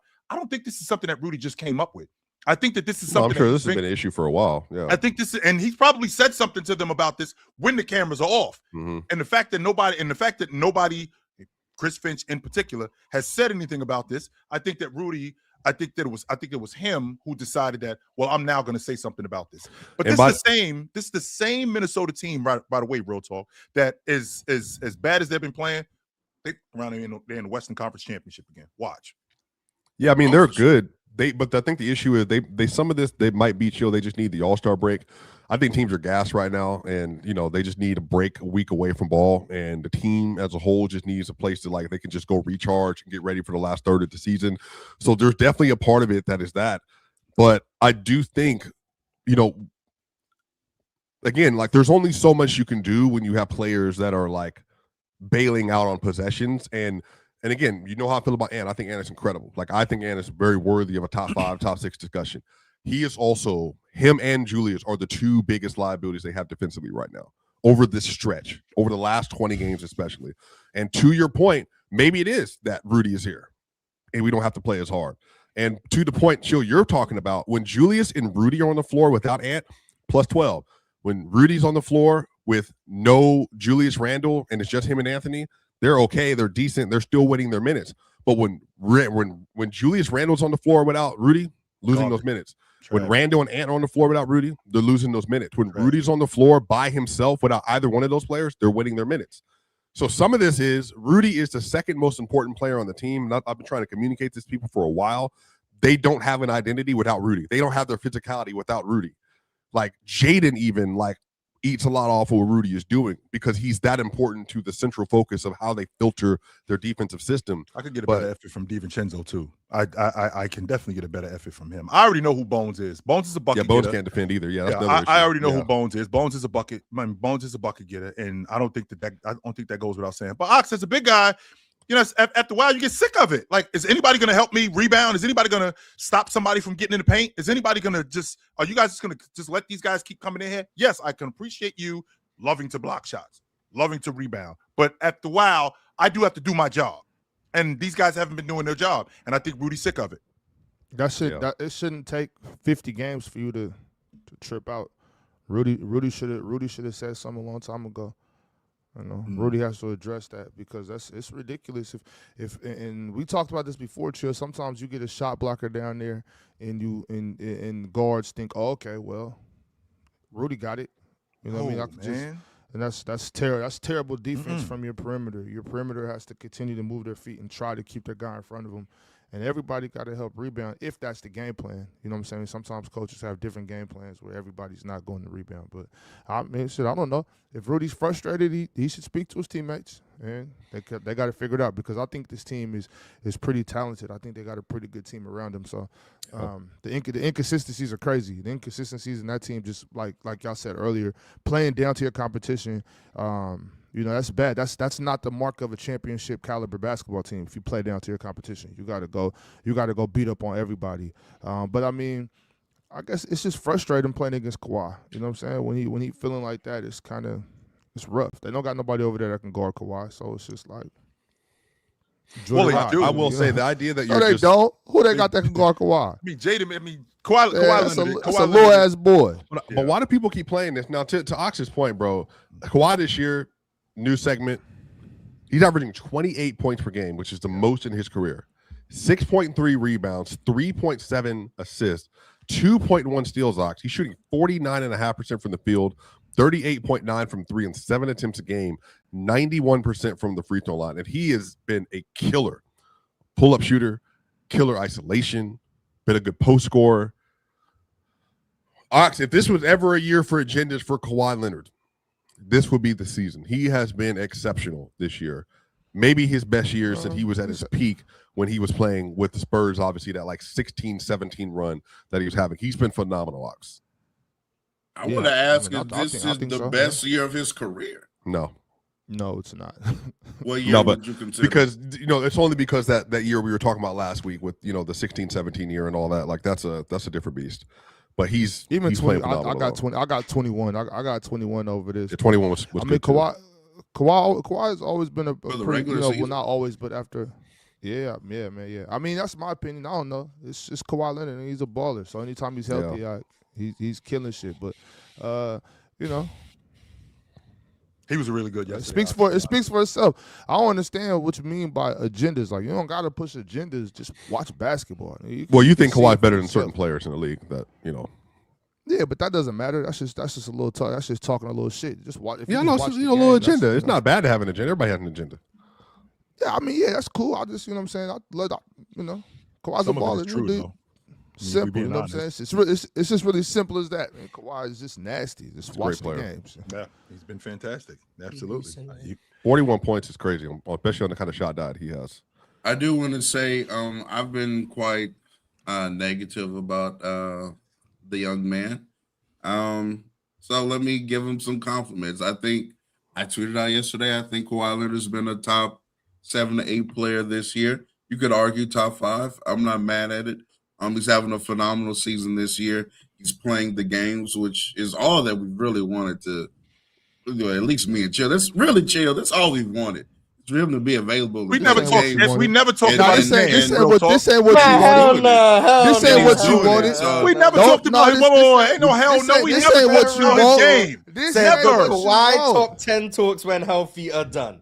That was his. This ain't what you want. He started off the season playing. Y'all some fakers. Look at these two down here. Y'all some fakers. Yeah, I was talking about his game. This ain't what you want. Because when I saw him healthy last year in the 37 games he played, I'm not saying you didn't have a reason to say it. player. You said you weren't talking about his game. Okay, I'm saying you were. Right. Okay, I was talking about his game, but also what you want. Also, this I had a problem like because he was making apology. the most money, and then James Harden was getting blamed for everything. But I think that he has had a resurgence in his play, right? Because I do think he's playing better right now than he has in years. That is a fact. That was a fact. If This is an apology. This is not the kind of apology I was looking for. I'm not I'm not apologizing for No. anything. So I'm giving him his credit. He's playing phenomenal basketball right now, so I'm going to give him his What are credit. we apologizing Absolutely. for? Kawhi Leonard's played more games. Hey, by the way, what are we Mars, apologizing for? Kawhi Leonard's played more games this year than AD has for the Mavericks. You said that at all in his whole 16 career. times already. We already know that. Sure. Yeah, we know that he's played more games than Anthony Davis. Nah, but it's still, if AD's healthy, the Wizards going to the finals. Right. And I already said that. I'm done. Wait, he said what? I'm already early. Yeah, I'm already early. See, But AD and Trae Young healthy next year. Ooh, watch out. I think they're a playoff team. But with that being said, I don't think that there's any what apology does Kawhi Leonard need? Like, what are we sorry about? The way you've been talking about him. Okay, so the way I'm talking about him in terms of his health, the fact that he hasn't been available, never discussed his game ever. Never have I said anything about his game falling off. I said that from physically, he's not able to do the stuff that he used to be able to do. Well, he's been able to be healthy. So because he's been able to be healthy, he's actually been playing good. And that's all I wanted. That's all I wanted. I see Real Talk got some nice lighting behind him that's not allowing him to apologize. Chills on his prideful walk. When am I apologizing? I want to hear an apology. It's not I'm not giving need an an apology for Kawhi. I'm not apologizing off the strength. I'm not apologizing off the strength that this guy has not been around. He's been around. He's been around when it matters, but he hasn't been around as consistent as I'd like for him to be around. That was it. I never questioned Kawhi. Well, hold on, wait, chill, because I'm not appreciating. I need W host back because this thing. I don't know what this thing doing right now. I don't know why we're being asked to apologize. For what? What am I apologizing for? What are we apologizing for? Right. He's playing great basketball right now. I would be then a hypocrite if I were to come up here and say, oh, I'm going to act like I don't see what he's doing and act like he's still the level of player I thought he was. Yes, he is playing better than I expected. What am I apologizing for, though? In the last few years, last year he played 37 games and he got that ass knocked out in the first round, and then all of his minions went around blaming the left-handed player. Right here. The year before that, he couldn't even play in the postseason because he played in the regular season. And so I'm not understanding. Kawhi Leonard has always, for the life of me, I don't know why, has been deemed this top 10, top 5 player when healthy. And then nobody holds him to these standards. And every time Kawhi Leonard actually plays well, it's like, oh, apologize. For what? What am I apologizing for? Is Kawhi Leonard in top 10 talks right now? Is Kawhi Leonard in top 10 talks right now? He should be. He should be. He's playing like it. So was you wrong when you said he's not in those talks anymore when healthy? Nah, because last year he wasn't a top tier player, and this year when he started, he wasn't a top tier player. But right now he is. Are we gonna sit here and honestly say Kawhi Leonard last year was a top 10 player? No, you don't. He was not. You said those talks are done now. That's what you said. You said they're done. But they're clearly not done. Going off last but they're clearly not done though. So he's had a resurgence. So 2 of the last 3 years, he was a top 10 player. So you was wrong. Yeah, go play. Yeah, I was wrong, but I'm not to apologize. So you don't have to apologize for being wrong. Just acknowledging you was wrong is fine. I want to be clear. I want to be clear that I never said the words apologize. I don't care if you apologize or not. I don't think you should apologize. That's not what I said. He just wants you to say his name. I just want to be clear about that. 100% real talk and chill. That I never once said that you guys owe Kawhi an apology. I didn't say that. Okay, well, if Fox is satisfied, I'm satisfied. I appreciate Real Talk. I'm never satisfied. I'm tired of the hater shit, but doesn't mean I need to apologize. Shout out to you all. But y'all know, because the words Real Talk said, this is what we wanted. This ain't what you want. This ain't what you want. Nigga, you know it. That's what I'm saying. I'm saying don't act like, oh, I've been trying to support Kawhi. Okay, wait. Stop right there. Chill. And that's why I said to that, because I knew you was gonna get triggered by that. I knew you was gonna get triggered by that. You're triggered now, and I knew you were going to be. Chill. I'm saying don't act like that. Don't be that guy. Chill. Just stand on your nuts. Y'all know y'all don't want this. Okay, And so you know you don't want this. First of all, y'all love to see Kawhi down. Y'all love kicking him while he's down. Y'all love talking that shit. Y'all love dragging his name through the mud. That's what I'm saying. Just keep doing it. Here we go. Here we go. Everybody knows Here you go. the Clippers aren't good. There you go. So there you go. Hey, guess what? He's gonna have a great regular season. He's gonna get bounced in the first round. Make it there, nigga. So I'm gonna do a bull. More than us, bro. That's the real talk. That's the real talk right there. This the nigga we've been waiting for right here. Come winning time, it's not gonna matter. It's not gonna matter anymore. Here we go right here. This the nigga right here I've been waiting for to show his true colors. That's what I was saying, chat, and that's it. That's it. All I was saying is we know this ain't really what Real Talk want. And he just showed his ass right there. We know what's really going on right now. Ox is the guy on the floor. I came up to he said, oh what, you don't want to talk? You don't want to talk about your boyfriend? He mad. He mad because Kawhi been busting their ass all year. Everybody that Real Talk love, Kawhi done spanked their ass, bent him over straight belt. Ha! Shut up. Ha! I told Joe ass. That's what Kawhi been doing to these niggas all season. And Real Talk is boiling inside. He can't he hates it. So he is a certified Kawhi Leonard hater. And that's it. That's all there is to it. And you too, Chill. You a goddamn Kawhi Leonard hater too. You know you is. Y'all ain't happy. So real talk. Who Ox is the instigator on the floor. He's trying to get you to get a technical foul. That's what he's trying to do. That's why he's talking to you. That's why he's getting in your ear. See, unfortunately, I ain't gonna lie. That was absolutely. But see, unfortunately, I've seen Ox before, right? So I know that all I got to do is smile at him and he'll just go away. Here's the difference, though. This is the thing that he left out. Why would I not want to see? Considering the archetype player that I love, the athletic wing, the money mid-range, the guy who can finish at the rim, why would I not want to see a guy like that consistently on the floor? Turns out that's Kawhi Leonard. That's who Kawhi Leonard is. Why would I not want to see him? Why do I want to see him on the sideline when I see him in the playoffs get busy in the first couple of games and looks like the best player in the game? Why would I not want to continue to see that? Because I'm a hater of Kawhi Leonard? Absolutely not. In fact, I would love to see that more. But the problem is that physically he can't hold up, which is my issue with him. Not because of his game, which I said that in the beginning. So, Ox, if you think you're going to talk me into a technical foul, if you think you're going to talk me off my game, if you think you're going to talk me off the strike where I'm going to miss some free throws, it's not happening, brother, because you're dealing with a pro over here. Go talk that to somebody else. It ain't happening with me. I always dug Kawhi Leonard. I will always dig Kawhi Leonard. He just physically has not been able to hold up, and that's been my biggest issue with him. No, you wasn't. Let's go hold him to them standards now. I'm gonna tell you why Chill wasn't feeling Kawhi, because he was the guy. Kawhi Leonard was the guy that wasn't afraid of LeBron. That was the problem. That was your problem, Chill. Yeah, Mars. It's a fact. It's a fact. Kawhi was the guy that was not scared of Bron. Kawhi was the young dude that was trying to get after Bron, and you didn't like that. You wanted him to get away. When Kawhi got to LA and started spanking Bron, your ass was pissed. You were pissed about it. You didn't like that. You didn't like the record. You didn't like that his record in LA was better than Bron's. That's why you wasn't feeling DeMontis, because he used to go down there and spank AD. This Chill. We all know this, Chill. We've been here. We've been seeing this. I've been seeing it. So, and we all been seeing it. That's why when Kawhi started getting hurt, you was like, whew.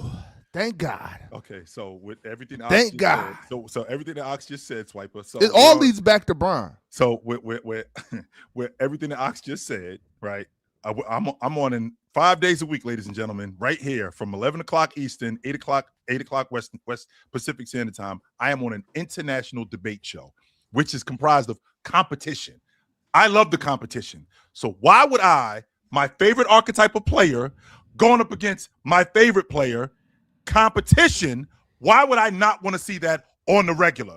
Because I hate Kawhi Leonard, because I'm afraid of James and his legacy being in jeopardy because Kawhi Leonard is showing up. In fact, that would enhance it because he goes up against him and he busts his ass. So I want to see that on the regular, but physically he can't hold up. This has nothing to do with James and everything to do with your man physically not being able to hold up. That's what this whole thing is about. This ain't about nothing else. But then So why does that bother you so much, Chill? Why are you upset? Because Kawhi, like, why if Kawhi gets hurt, why does that turn into Kawhi hatred? Like, why do you turn it into, oh well, he can't stay up, he can't. Why does that anger you so much? Because like, I see how why is that? Because why is it that you don't feel the same way about Anthony Davis? Why is it that when it's Kawhi Leonard, you turn that into Kawhi hatred? That's what I don't understand. I'll say number one, it's not Kawhi hatred. Number two, I see how good he is. So my favorite archetype of player being as good as he can be, and the fact that he isn't being able physically to stand up and continue to do it, it's very disappointing for me. And yes, I do show my frustration because I would love to see him be not necessarily injury-free, because none of these guys are injury-free, but for him to be able to play longer and to be able to hold up so I can see the best of him regularly, so I can talk about him like I talk about the greats. Only except he hasn't been able to do that. That's why I get so upset with him. For that reason right there. Matrix? Are we in the Matrix right now? Look at this nigga right here. He can't help himself. Okay, for me, I'll speak for me. And for me, the thing that started to get annoying about Kawhi Leonard is the fact that everybody just kept referring to him as this top-notch S-tier player when he hadn't been playing the games. And so to me, I'm like, how do we keep just ranking him over these other people that are playing? How do I keep saying that? Yeah, Kawhi is just better than Jason Tatum when Jason Tatum is playing the games. I don't like that. That's what got Kawhi moved down the list. That's what started it. And then he went out there as the S-tier player. Here we go. Game 8, swipe. Hey, series set. Kawhi Leonard, he got to not play the whole regular season because the team was good enough to get to the playoffs without him. So we're set. Kawhi Leonard is healthy. Whoa. Kawhi Leonard is healthy. Kawhi Leonard is healthy, swipe. So here I am. Okay, let me sit back. Let me kick my leg up. What you mean he was healthy? He was healthy and didn't play last season? I want to see the top. No, stop. I want to see the top stop lying. Player. He was healthy. Yes, he was healthy. No, he was healthy. And he wasn't playing? He wasn't playing? When? See what I'm saying? See what I'm saying, Chill? See what I'm saying? What are you saying? See what I'm saying? See what I'm saying? What are you saying? What are you saying? He's healthy. He is healthy. He then I just want to clarify. Just clarify, real talk. Clarify. Real talk. Just clarify. Just clarify. When you say he was healthy, you're saying that at the beginning of last season he was healthy and just decided not to play? I just want you to clear. I'm trying to figure out what you're saying. No, I'm saying come playoff time, he was healthy last season. Oh, right. Okay. Okay, that's what I'm saying. And so this is what we have been waiting for. A healthy Kawhi Leonard, because everybody kept saying that a healthy Kawhi, he's still tough. He's still this level of player. Cool, got it. We got to see it in a playoff setting. On top of that, it's playoff Kawhi, Chill. Hey, don't you know that Kawhi Leonard gets better in the playoffs than he even is in the regular season, which is statistically a fact if you look at his prime years. So, okay, game set, series set. You get to play against Nikola Jokic and the Denver Nuggets. And what do you go out there and do? You get 21, 22, 22, and you get that ass bounce. You have one good game. You ain't see game 2? Yeah, you see game 2? The one good game he has. Here goes everybody. I told you. Top 5. I told you. He still top 5 with healthy. I told you. And then he proceeded to never hit that level again in the series. He had one game. You say that never. This what I'm saying. Y'all would keep acting like Kawhi Leonard had a bad series. Like 22 points. A bad series. He didn't have a top 10 series. He didn't.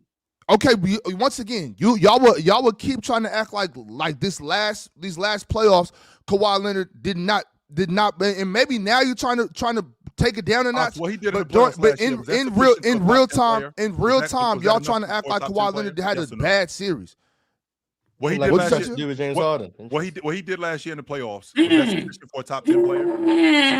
I think he had a good.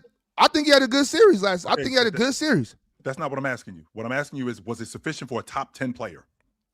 I mean, what does that mean, Chill? What It does means that? What does exactly that mean? So I'm a top 10 player going into the playoffs. Did he play to the level of a top 10 player last year in the playoffs? I think he did what he had to do to compete That's with not the. what All right, okay, no, and I'm answering the question, sir. I'm answering the question. I think Kawhi Leonard had a good series. I think he played well enough to get his team to compete against the Denver Nuggets. Yes. So that's a yes. I think, in fact, chill. Kawhi Leonard played good enough to win that series. Okay, if it wasn't, only if it wasn't for the heroics of Aaron Gordon in those two games, that when we were watching these games live, Kawhi Leonard played good enough to win that series. So Aaron Gordon got that last minute tip dunk, and then he hit that last minute 3-ball. Sure. If it wasn't for a heroic effort. Yep.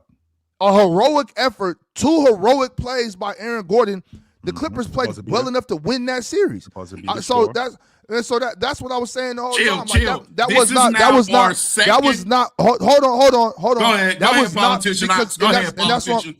Fine, politician, call it what you want. Once again, I don't think that was a bad series. I think, in fact, that was probably the best series of the playoffs. And you don't get that best series of the playoffs without Kawhi Leonard playing good basketball. You know what I'm saying? In game 7, the series being great. in game 7, Kawhi Leonard played terrible. James Harden played terrible. So what else? What is there to say? I only hear one of them play terribly. Exactly. So that's the first time I've heard that. No, you've never heard me say that I think Kawhi Leonard played good in game 7. You have never heard me. No, I've never heard you talk about Kawhi in game 7. That's the first time I've heard you. Exactly. No, was literally your first time ever saying. And I'm not saying that's not true. That's not true. Real talk. That is not true. See, this is the thing. Y'all don't be watching Chill with Chill. Y'all don't be watching Chill with Chill. That's just what it is. Guilty. Sometimes I do. Which is on Saturdays. Which is on Saturdays. Hey it's man, a damn good show. my Come check it out. Saturdays are busy. Which is on Saturdays. Recreational Saturdays. But my thing, and once again, see, you get real bent out of shape about the James Harden thing. That nigga be playing like a bum sometimes. Like, what's wrong with that? He was trash in game 7 for sure. He was trash. All I'm saying is, I've heard you say Kawhi was also bad. That's not I've heard that. Chill. This is our second time having this conversation with Ox. Okay? Second time about that series. The first time, he blamed it on James Harden. I vividly remember this conversation. All you said was James Harden was a bum in game 7. James Harden was a bum in game 7. James Harden was a bum in game 7. He was. And then we're having this conversation a second time, Chill. And now it's, Aaron Gordon. You know, it was just the heroics of Aaron. And if that didn't happen, did you not watch that series? We'll talk. I watched every minute of every game. Did you not watch that series? Like the 15th best player in the league when he's supposed to be playing like the 7th, 6th, 5th best player in the league, because that's all I've heard he was when he's healthy. And he was healthy, and he didn't play to that standard. Shout out to Playback too. Very point blank. Very point blank. You know, real talk. You got to tap in more, bro. You just got to tap in a little bit. You think this is the second time we've talked about this series? You just ain't been here. No, I'm saying we. Us. Okay, and that's just because when you're involved in the conversation doesn't mean that that's the only time the conversation happens. Oh no, I know, but I'm saying the only time I've heard it. And we've definitely talked about the heroics of Aaron Gordon. We talked about the heroics of Aaron Gordon during those games. After those games, during the series, we talked about that on Playback. We talked about it on Chill. We talked about it up here on the panel. Aaron Gordon came through and won that series. You know what I'm saying? Like that's and that doesn't mean, and those are plays, like you said, in basketball, real talk, there's gonna be good times, bad times, consistencies, inconsistencies, a game of runs, right? Cataracts, Miles. I gotta get my prescription. Real, like Aaron Gordon came through and sealed the deal on the game. It was specifically game 4. Specifically game 4, the Clippers had that shit in the bag. Go up 3-1. Aaron Gordon comes through in those last couple minutes. By the way, before that, Aaron Gordon shot was going overtime. In game 4, Aaron Gordon came through and stole that series. That was the Denver was staring at going down 1-3 right there in the face. It was going into overtime though, so like we don't know what I've happened. never seen a game-winning tip dunk. I will say that I've never seen it was in great. the playoffs. I've never seen.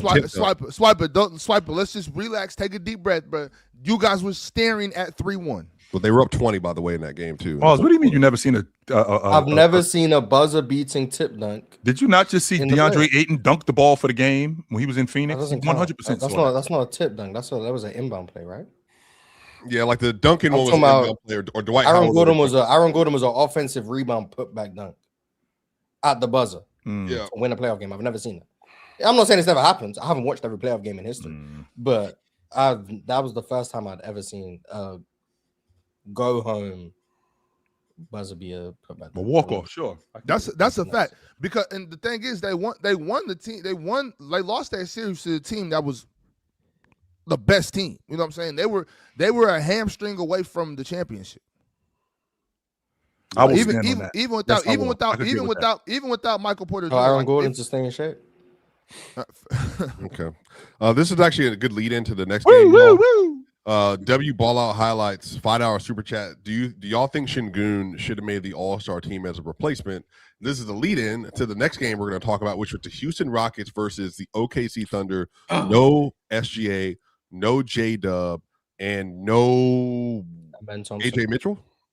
No Amen Thompson. No Amen Thompson, who was also sick. Yeah. And in this game, Kevin Durant had 20 points, but if you look at the way the game was being played, how OKC was guarding Kevin Durant, they basically tried to take him out of the game. He became a corner spot-up shooter for a large part of the game, except for the last mid-range shot that he hit. That was actually a really, really good shot from KD. Jabari Smith Jr., who had a really good game, who's actually been playing well lately, had 22 points. He's been really good for a while now. Yeah, 7 rebounds. Tari Eason at 26, including 2 huge offensive rebounds as well in the end of the game. And then Alperen Şengün, 17 points, 12 rebounds, 11 assists, 6 of 12 from the field.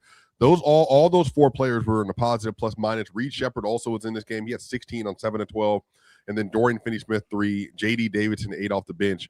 For OKC, Cason Wallace had 23 points on 10 of 16 from the field. Yep. Aaron Wiggins had 17. Chet Holmgren had 17. Isaiah Joe, though, off the bench with 21 points. This game was a clutch game. It was a clutch win for the Houston Rockets, and they moved to 32-19 after this win, and OKC fell to 40-13.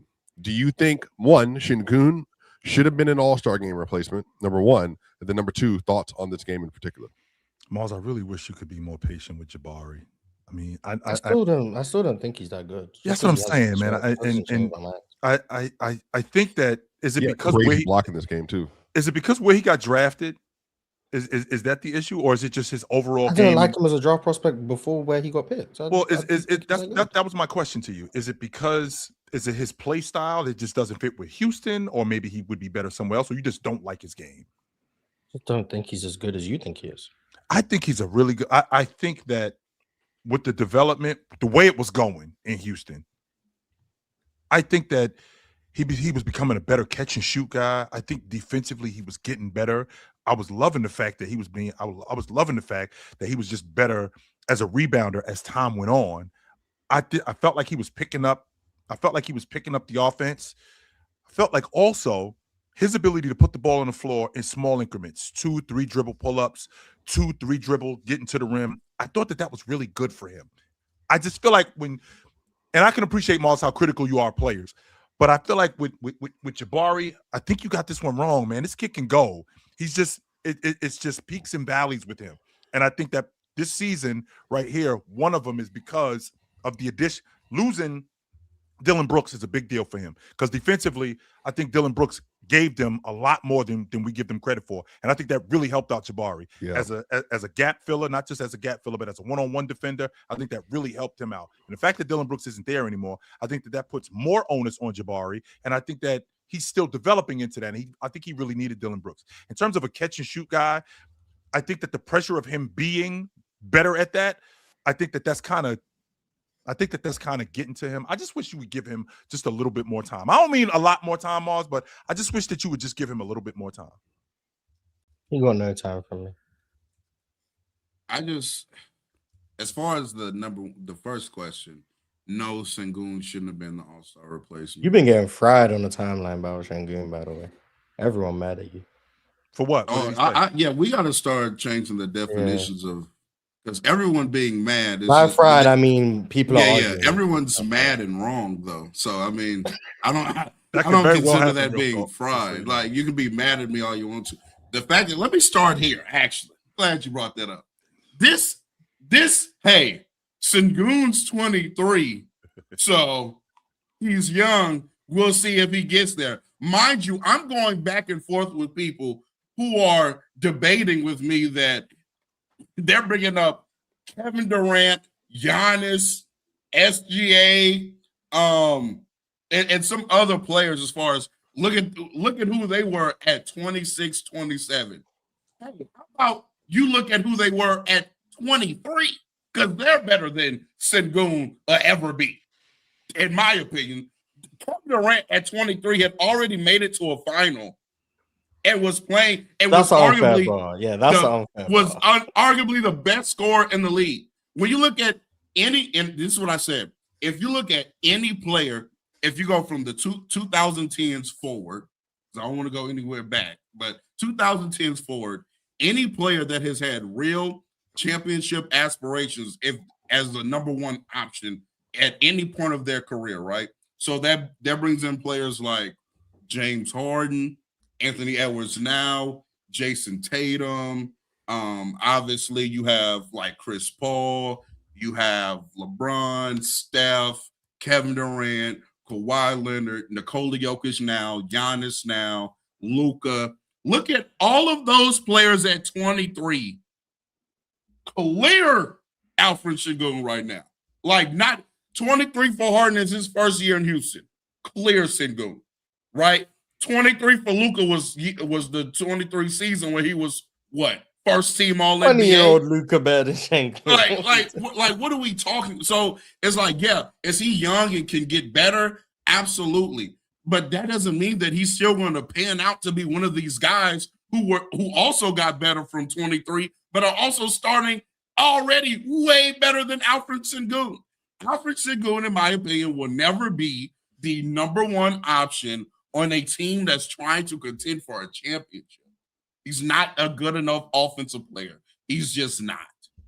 So, he shouldn't have been the all-star replacement. It should have been Austin Reeves. That's who should have been the replacement.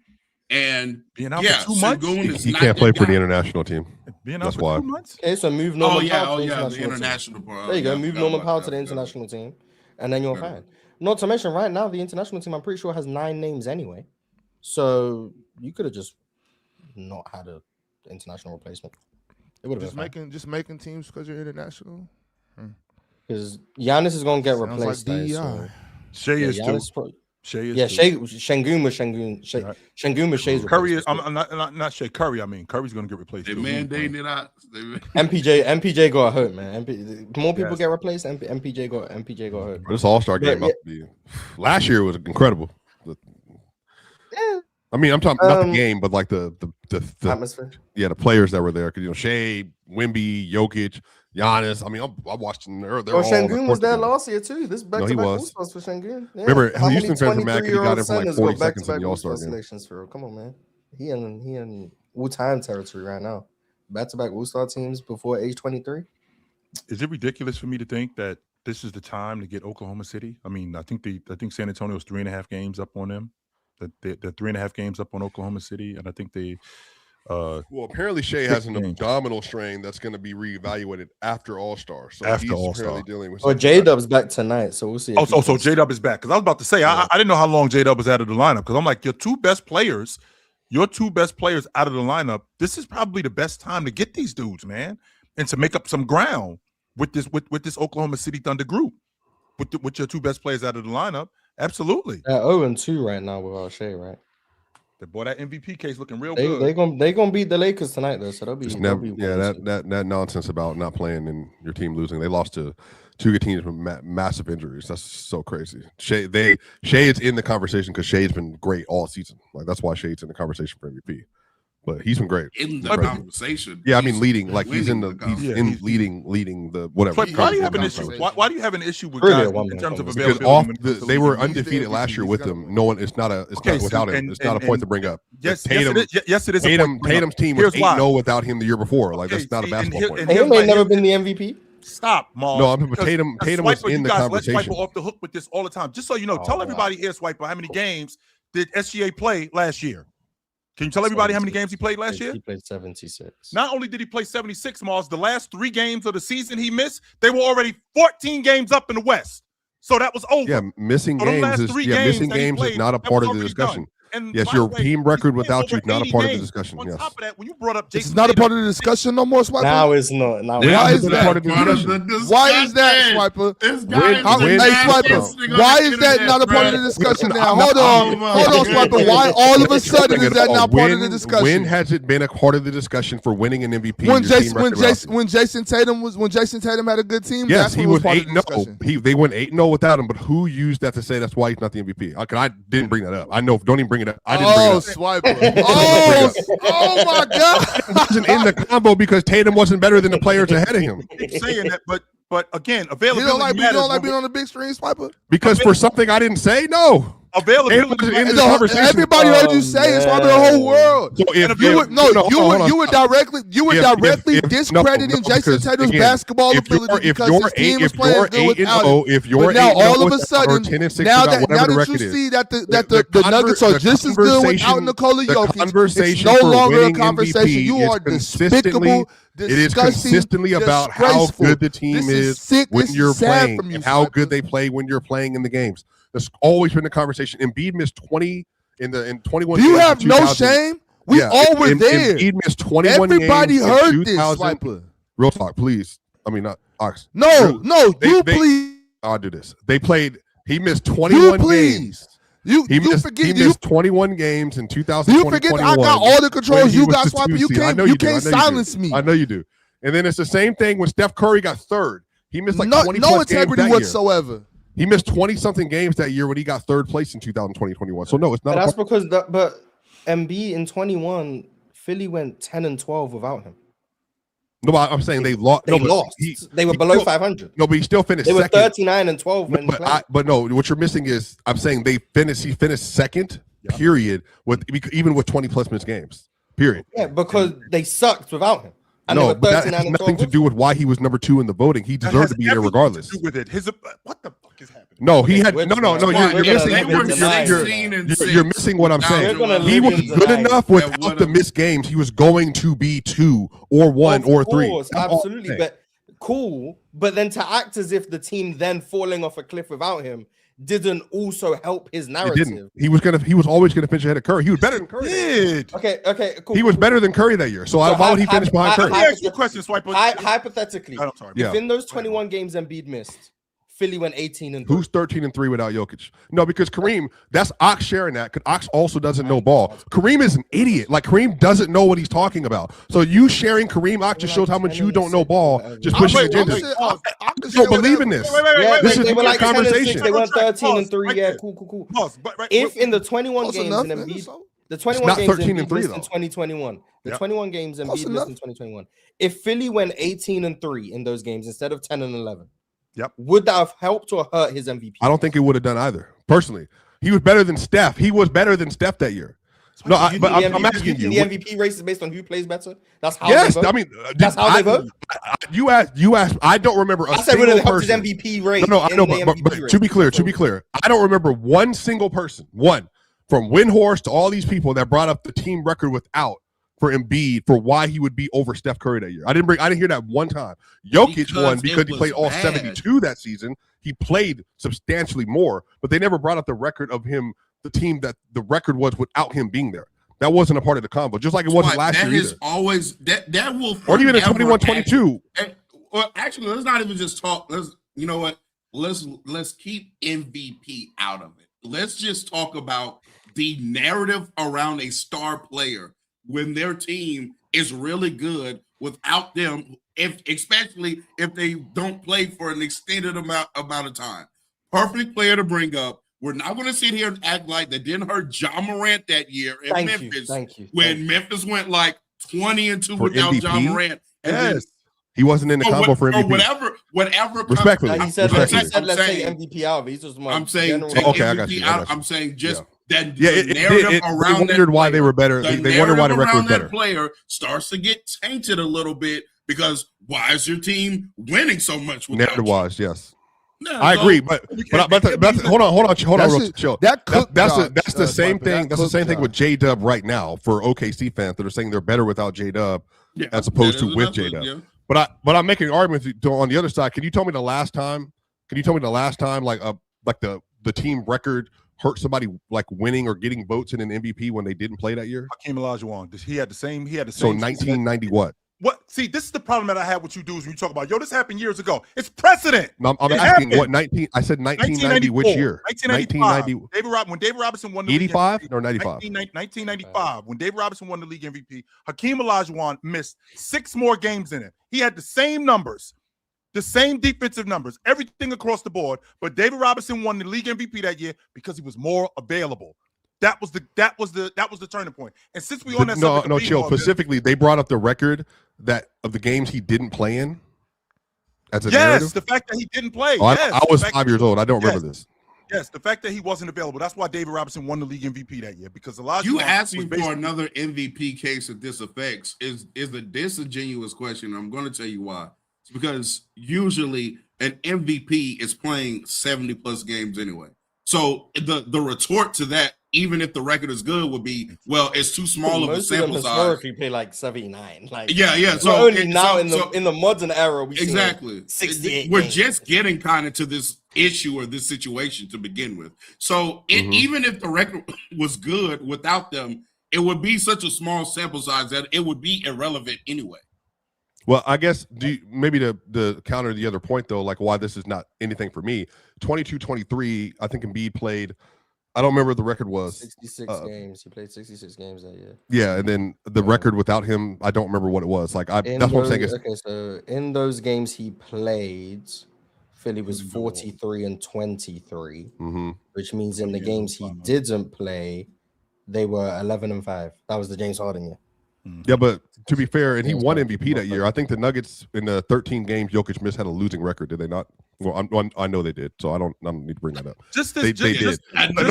No, hold on. Stop. Hold on. Let me finish with Mars real quick. Okay, so I'm gonna just ask, if I cycle your Twitter around the 23 MVP race, you're not gonna bring up Philly's record without no. I know for sure. I brought up what their record was when they both played that year. I do know I brought that up. 100%. I know I brought that up. But I'm saying that like I didn't even know. I don't know if I know the record. Well, I think Jokic should have won MVP that year anyway. So like I don't, and so do you. But like the record with the Nuggets without them, I don't. That's not a part of my calculus for that season. Golf. Yes, I do understand what we are. I'm not gonna search your Twitter. I'm just gonna take your word for it. Well, but I'm saying, but like I think Jokic should have won. Period, because of how he played. So like that's not even a conversation for me. I think in this particular conversation, I think bringing up the stuff that like OKC is in 2 games, for instance, or 3 games now, the record without Shea doesn't make his argument any different than it's already the strongest in the league because of how he's played plus the games played. It's not going to take away from the conversation or enhance it. He's been great, like period. I'm saying this issue with Jokic, Have you not argued about how good the Thunder are when SJ's off the court? Yeah, I said to start this year, they could have won 50 to 55 games without him because of how they played using that as in that a stretch. knock to him. No, but the whole conversation was about OKC. 1,000% were using that as a knock to his MVP. No, but the whole conversation was at that time was about how good OKC is historically. Period. I do think him having that team around him has obviously enhanced his on-off numbers. So remember when he was a plus 19 or whatever or plus 16, plus 17, whatever the record is or whatever, like the on net rating with him. I do think that's being enhanced by the fact he's playing with that defense. Absolutely, that's a part of the discussion. But that's when he's playing. But that's not without him. I was making the argument that if they're fully healthy, this is how many games they could win. That's what I'm saying. One of the main reasons why Jaylen Brown is I've lost count of how many times I learned about I'm just gonna OKC's net rating was better with Shea off the floor this year. Yeah, that period. For that, and last year he was elite as well. Yeah, and last year it was elite as well. This season. Haven't heard it in a while since it hasn't been true for a minute. But at the start of the year, definitely remember hearing that when OKC had a nice. Yeah, and they were elite all last season. But just this season alone, when Joker went out of the lineup with those 14 games, so 16. Was it 16? And they went 10-6, right? It was 10-6. Yeah, 10-6. So what happens? What happens if they 2-14? Well, If they Jokic would have came 14, back. I'm gonna hit some MVP cases. No, he would have. No, he would have came back just from a basketball standpoint. He would have came back sooner, but then they delayed his coming back because of how good their record was without him. That's exactly what would happen. Exactly. So, and that's the point when we're talking about guys MVP cases being hurt off the strength that what your unit looks like when you're not on the floor. But they're way worse without him. But okay, like, even if they're 10-6, though, there's nobody saying. I'm not saying that they're a better team without Joker on the floor. However, if we could win in stretches without you, as opposed to this other guy who's better, who the team is significantly worse with him off the floor. I mean, that doesn't mean that you're not a better player than him. But in terms of being more valuable, Jaylen Brown, for example, he plays more. So we don't get to see what Boston looks like when Jaylen Brown is off the floor because he's on the floor consistently. Now, if Jaylen Brown was off the floor, well, no, I think using win-loss profile when you're not playing as opposed to using on-off over larger samples is more important. That's what I'm saying. MVP has always been about, Swiper. Any of these league MVP guys, their teams, with the exception of Russ and with the exception of Joker, their teams have been winning. And the reason why their teams have been winning is because the league MVP has been available. But Chill, if you reverse this conversation and you want to take it nasty, the Nuggets, when Jokic, if Jokic hasn't been there over the last 6 seasons leading into this one, they have a losing record by far. You're not talking about they have a losing record coming into this year. No, because I'm saying like all the season that Jokic has played, they have a losing record without him. And I don't think except for this year. But like that doesn't enhance its argument. It's just right. Actually, it does, and the reason why is because we know how good Joker is as a player. And the league MVP is not always the best player in the league. We know that. And Joker is at the top of the league in terms of being an overall player. But when we're talking about league MVP and we're talking about who's the most valuable to their team's success, availability has always mattered. Always mattered. And when a guy like Joker has missed a month and the team is still rolling with him out of the lineup, as opposed to another guy like Jaylen Brown, like Cade, who is playing. So you're saying Jaylen Brown's been more valuable to his team than Jokic this year? Yes. Okay. Well, anyway, that's what I'm saying. I don't think it's worth the discussion. But I do. It was a good segment. It was a good segment. I'm not saying that either. I'm not in that spot. So if real talk, you feel that, or Chill, you feel that way, then yeah. I mean, that's the reason why I feel, really quickly, real talk, and I want you to get to your point. The reason why I feel that way is because one, Jaylen Brown has been available.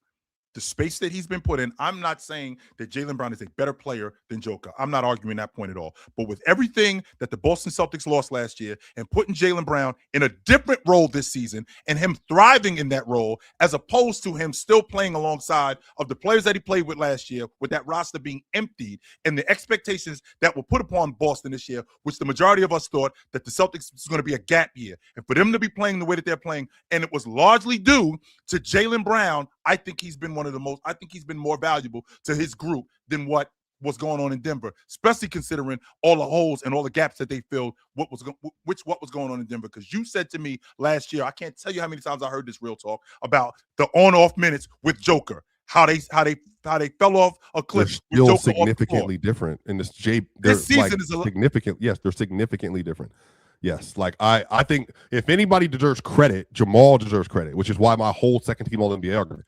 He deserves credit for what he did when Joker was out. Peyton Watson too. But Jamal is obviously the best player. Peyton deserves credit. He deserves credit. Absolutely. Zeke deserves credit. Tim Hardaway Jr. was exceptional. David Adams.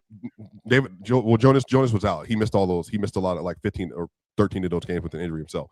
So it was David Adams. I mean, Peyton, Tim Hardaway Jr., Jamal. But Jamal was obviously the one that was the spearheading. He averaged like 29 and like 9 without Joker or something like that. I mean, he went crazy. So yeah, I mean, so inherently, Chill, is Jamal more impact, like more of an MVP for Denver than Joker is because of the games, or like is that what you're saying as well?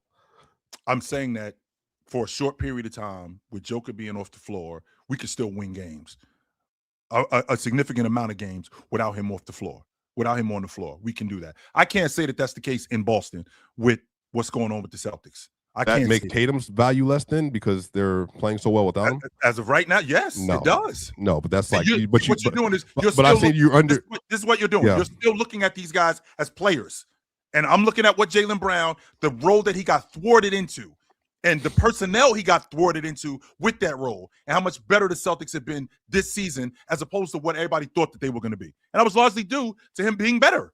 largely due to him being. That doesn't diminish Tatum's value to the Celtics because they're winning without him. I'm not saying that they would be better. They would be better with Jason Tatum on the roster. Maybe a championship favorite out of the East. Yes. I'm not arguing that point that they would be better with Jason Tatum on the roster. However, with Jaylen Brown off this roster, are they rolling in a month? This has happened, by the way, multiple years. So this is why I'm saying when we have conversations. I'm talking about today. I'm talking about in February of 2025. Take Jaylen Brown out of that lineup. Take him out of that lineup for a month. Are they going 4 or 5 games over 5? Without Tatum? No, I didn't say without Tatum. I'm talking about Jaylen Brown. Without Tatum, they probably do not. He's saying this year. Yeah, this year's. Can Derek White and the rest of the roster could they go? Probably not. It depends on their schedule. Yeah, who's on the schedule? That's what I'm saying. If they went 500, I wouldn't be surprised, to be honest. Yeah, the Nuggets they had a 17-game month. But it was a lot of traveling. But what they also did, they favored on playing versus teams that are mostly non-playoff teams that they're able to help them. Now, they played a lot of games, a lot of back-to-backs, but they played versus like the Raptors, the 76ers, the Celtics, and they played versus another team in there that were like good teams. But then a lot of it, they also just played against some teams that were not like. Did they beat some of those good teams? Yes, they did. No, yeah, I'm saying they that's what the Raptors, the Celtics, they beat the 76ers without Murray. It was just Peyton Watson. No Murray, no Gordon, no Brown. That was the Jalen Pickett game where he had 24 points. Go into Philly and beat them. That was a Jalen Pickett had 4 threes versus drop coverage. That was versus that game. Embiid was not looking good that game. Embiid had like 7 turnovers in that game. Yeah. They're also 2-5 since Jokic has been back, by the way. Damn, he's been back. He's been back for 7 games already. I thought they were and they're 2-5. See, so Clippers, Thunder. No, they're not 2-5. They've won 2 of their 5 games. They're 2-3. But they were, they're more misinformation from Kareem and Real Talk. There you go. But they've won 2 out of the 5. For sure. Yeah. Shout out again. Make sure we know stats. I knew he hadn't played 7 games. Yeah, I'm about to say that didn't compute in my brain at all. But Real Talk obviously got agendas to share. Swipe. You next weren't up, able to get your the next game that we have that was a lie as well. And we can go to this Denver versus Chicago. Jokic is now passed Oscar Robertson for the second most triple doubles ever. He had 22 points, 17 assists, and 14 rebounds in that game. He's going to catch Russ. I think he's going to catch Russ. He's catching Russ next year. Yeah, he catching Russ next year. Yeah, if he didn't get hurt, I think he takes over Russ this year. I mean, it's. Well, he was on pace for 40 triple doubles, so It's for sure. That's for sure. Golf club, wherever. Shout out to Jokic. What is it? 182 triple doubles? Yeah, 182 is crazy. That's a lot. Definitely can accumulate stats with the best of them. Yeah, shout out to PRA inflation, man. Shout out to that. Yep. Just simple PRA inflation. Jamal Murray also had 28 and 11 that game too. He's been. Yeah, it is. Let me see what Jamal's number on years. You see that? PRA inflation. I think Jamal is currently on the season now. Jamal is at 26 points a game, 4 rebounds and 7 assists, and 43% from 3. So yeah, he is definitely on his way to All NBA. He's having a phenomenal season. Yeah, this is all what we've been waiting on. Thank goodness. My brother is finally here. Next game we got on the slate, Golden State, Los Angeles. This was a stinky game. I'm sure Real Talk can attest to this. LeBron played a mid-game. Austin Reeves wasn't great. Luka didn't play that game. The Warriors look like a bunch of mid. I have no idea how they were able to get the win versus the Suns. They went on a 20-5 run to close out the Suns game. And Pat Spencer, by the way, is getting a full-time contract now. He's moved from two-way player to a full-time player on the roster. He was exceptional. Joel Embiid had another really good game versus the Phoenix Suns. Embiid had 33 points, 9 rebounds, and 3 assists in that game. And I don't know if Tyrese Maxey had 29 as well. Did you watch this game at all, Mars? Yes. So, brother, was it? I think it was Trenton Wofford or was it Barlow? They were up 9 with like 3.5 minutes left, and they ran a baseline out of bounds play because what happened is Godwin, he was out of bounds. He tried to kick the ball in bounds to get the ball back to Booker. But then he was out of bounds already, so they had 1 second left on the shot clock. They were getting back into the game. They threw a baseline out of bounds foul from the opposite side of the court. I think Barlow grabbed the ball, threw it. I'm talking about threw it in the air, bucket. And they go back up 12, and they maintain the lead to beat the Suns. I mean, Embiid's been incredible, honestly, like as of late. But You know, Embiid's back when I'm seeing the compilations of him flopping back on the timeline. Oh yeah. I was going to ask you that question, Mars. Is he people back? complaining about Embiid's whistle. That's when you know Embiid's back. When people Is are like, is Joel this Embiid back? nonsense. Really? Is Joel Embiid He's back? averaging like, what is it, like 33 over like his last like 10 or something. Mm-hmm. He looks now, great. yeah, defensively, once again, it's Not not great, like yeah, he's not not great. 24 Embiid. Defensively, it's not the same. Offensively, it's a lot less at the rim, whatever. But like, he's averaging 30 since January 1st, basically. that guy puts the ball in the basket, man. I don't know what to tell people. Where now we've got a 22 game stretch going back to December 12th. He's averaging 30 on 52, 38, 86 splits. Basically, since his career was over after that first Lakers game, he's been averaging 30. So yeah, he's cooking. Yeah, maybe his career wasn't over. I don't know. Shout out to Embiid. But I still don't believe in Philly in terms of like contenders. Their process just it's bad at times. But they beat the Suns. Shout out to them. In large part, the Suns couldn't buy a three for most of that game. It was they started the game. I want to say they started the game like 1 for 19 from three. It was sheesh. Yeah, it was bad. They ended up finishing. They ended up making like 10 threes, maybe. But when a team like Phoenix, who rely on the three as much as they do, when they shoot like sub 25% from three, it's going to be hard to win no matter how much hustling they do trying to get offensive rebounds and all of that stuff. They quite simply just didn't make shots. It's really that simple. Jalen Green and Book were back there, which is good. Just for them in general, getting both of them back right before the All-Star break. Both of them didn't really do much. Like, it wasn't a great game for either one. But they were back, which is nice. So hopefully they can stay healthy for the rest of the season and see where Phoenix finish up. Yeah. I don't have any insight on it. I did not watch this game. I'll be lying to you if I said I did. I did not watch that game. So it wasn't a great game. I mean, it was cool. I mean, it was fun. Don't dismiss it. It was fun. It wasn't a great game. The first half was not fun. I'll just say that the first half was not fun. And then we also had Cleveland that played versus Sacramento, and this is actually a very good agenda game for multiple reasons. We got a debut from James Harden with the Cleveland Cavaliers versus Ox's Sacramento Kings, and if people again didn't watch this game, which I'm sure a lot of people did not, because why would you? This actually was a really fun game. Nick Clifford was having a 3-point battle in the third quarter where the Sacramento Kings went on a nice little run. Man. And it was Devin Carter and Nick Clifford in particular that were going crazy. Devin Carter had a very nice and one maker. I was like, you know what? All he needs is more reps and more time. He might end up being a really good basketball player in this league. He had 18 points. Nick Clifford had 5 threes, 30 points.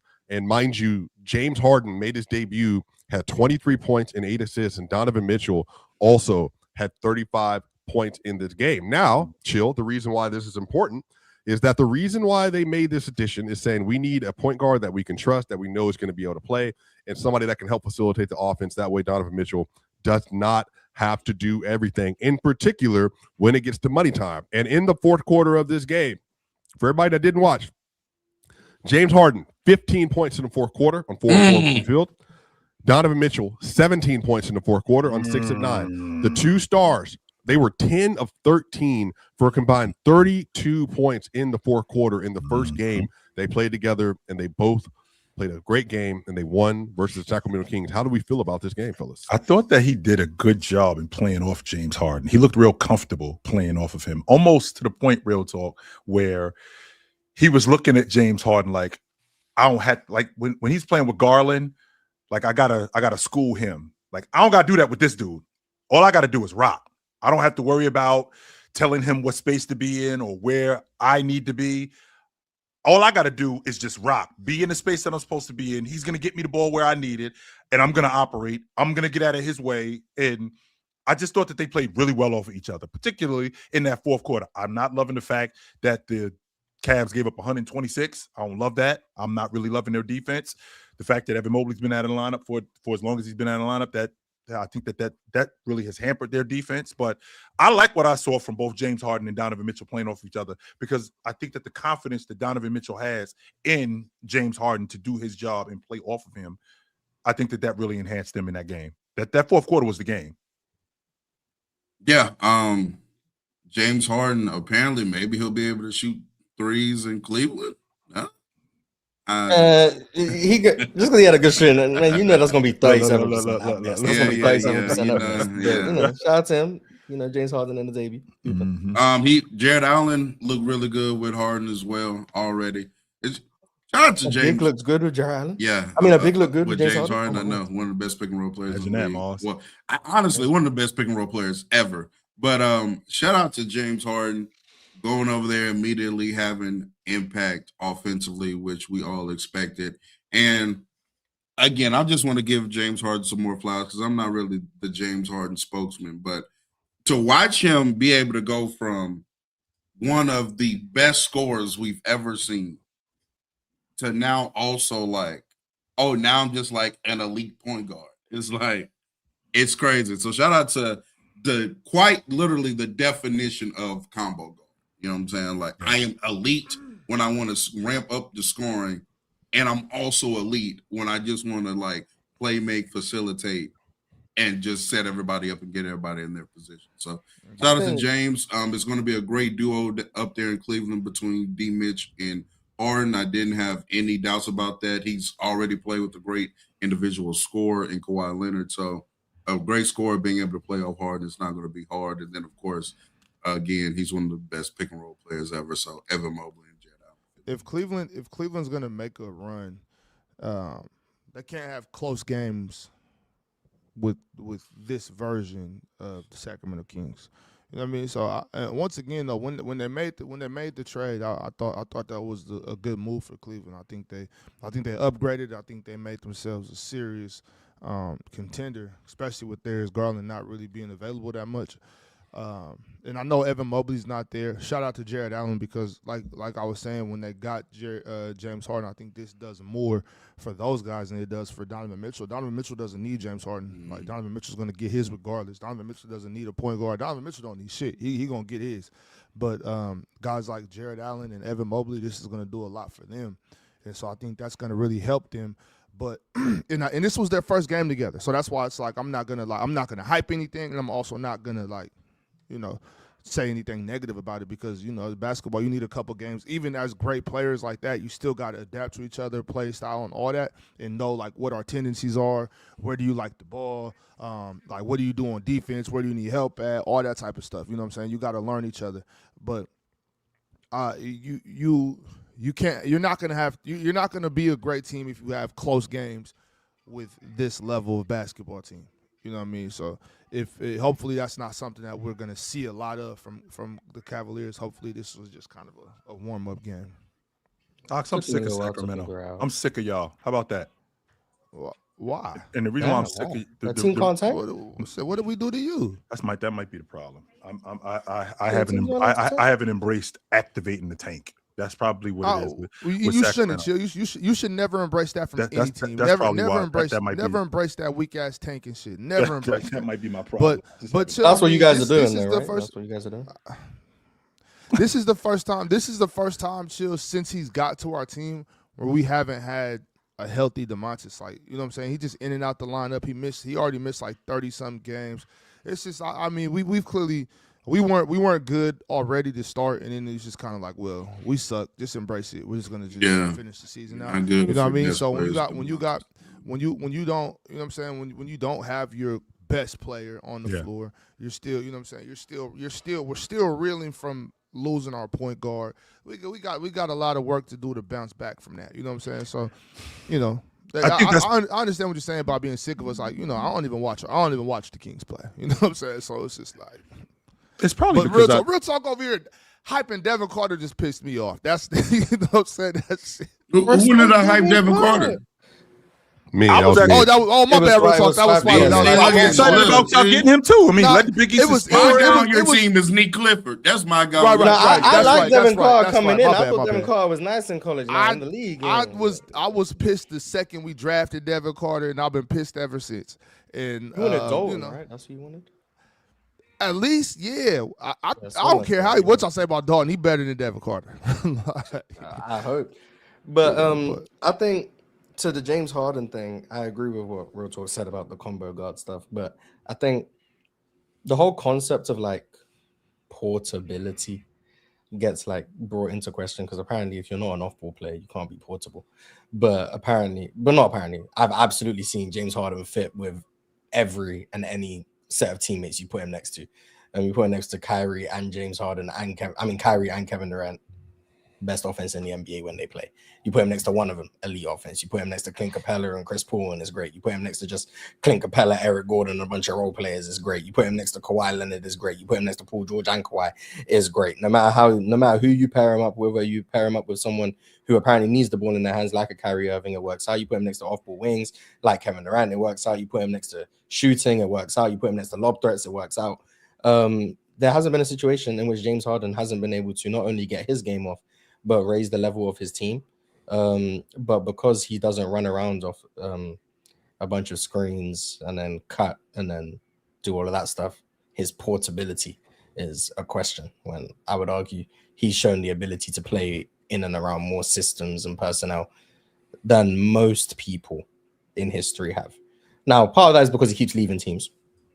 So, not saying that's necessarily a good thing, but it definitely answers the question of, can James Harden fit with all of these people? I mean, he fit with Russell Westbrook like twice, by the way. And Russell Westbrook is apparently meant to be this hard teammate to play next to, and he fit with him on 2 separate occasions, 8 years apart. So you know that Houston connection was terrible, Morris. That Houston team was a very unique team. You might not have liked the brand of basketball, and I'm here to say I also wasn't the biggest fan. Mm-hmm. But James Harden absolutely made it work. Made it work. Yeah, for sure. And that's all I'm saying. I'm not saying I think ugly. Some of those games were interesting to say the least. Oh, it was 3 times he's played with Russ. OKC, then the Clippers. Yeah. Oh yeah. God damn, they just be finding their way back to each other. Which Russ was actually good with them. He was actually good with them. He was actually good with them. They be making their way to each other. But moral of the story is James Harden makes things work wherever he goes, because James Harden is one of the smartest basketball players we've ever seen and one of the most talented basketball players we've ever seen. So shout out to him. All-time great. Hey man, great performance. Shout out to them, y'all. We're gonna get to these super chats. We got a bunch of them. Y'all know when I'm up here, I want to make sure we get through things in a timely order. Make sure that Shield can go take care of his business, because you know he got to do things after this, and Real Talk got to get his afternoon nap in. And you got school, and Real Talk got school stuff to do. Is it school time right now? Naps. I don't take February 9th. You don't take afternoon naps? You're missing out. You know how great a nap is? It's huge. I have to re-record some videos because a nap is better than a full night's sleep. I'm gonna be honest. You wake up feeling so good after a nap. That's a fact. Naps are good. By the way, there's 2,000 plus people watching the show. I love my naps. There's 2,000 plus people watching the show. I got a theory about that sleeping pattern. I think we might be able to get more done if, instead of sleeping a straight 8 hours, if we were like on a schedule of like, stay up for 8, sleep for 4, stay up for 8, sleep for 4. Seinfeld episode. Just, what? I think we get more done if we just slept when we were tired, as opposed to. I missed that episode. No, I like Seinfeld. I just missed that episode. I never really thought about that, Moss. Like, if I sleep when I'm tired, it would make more sense.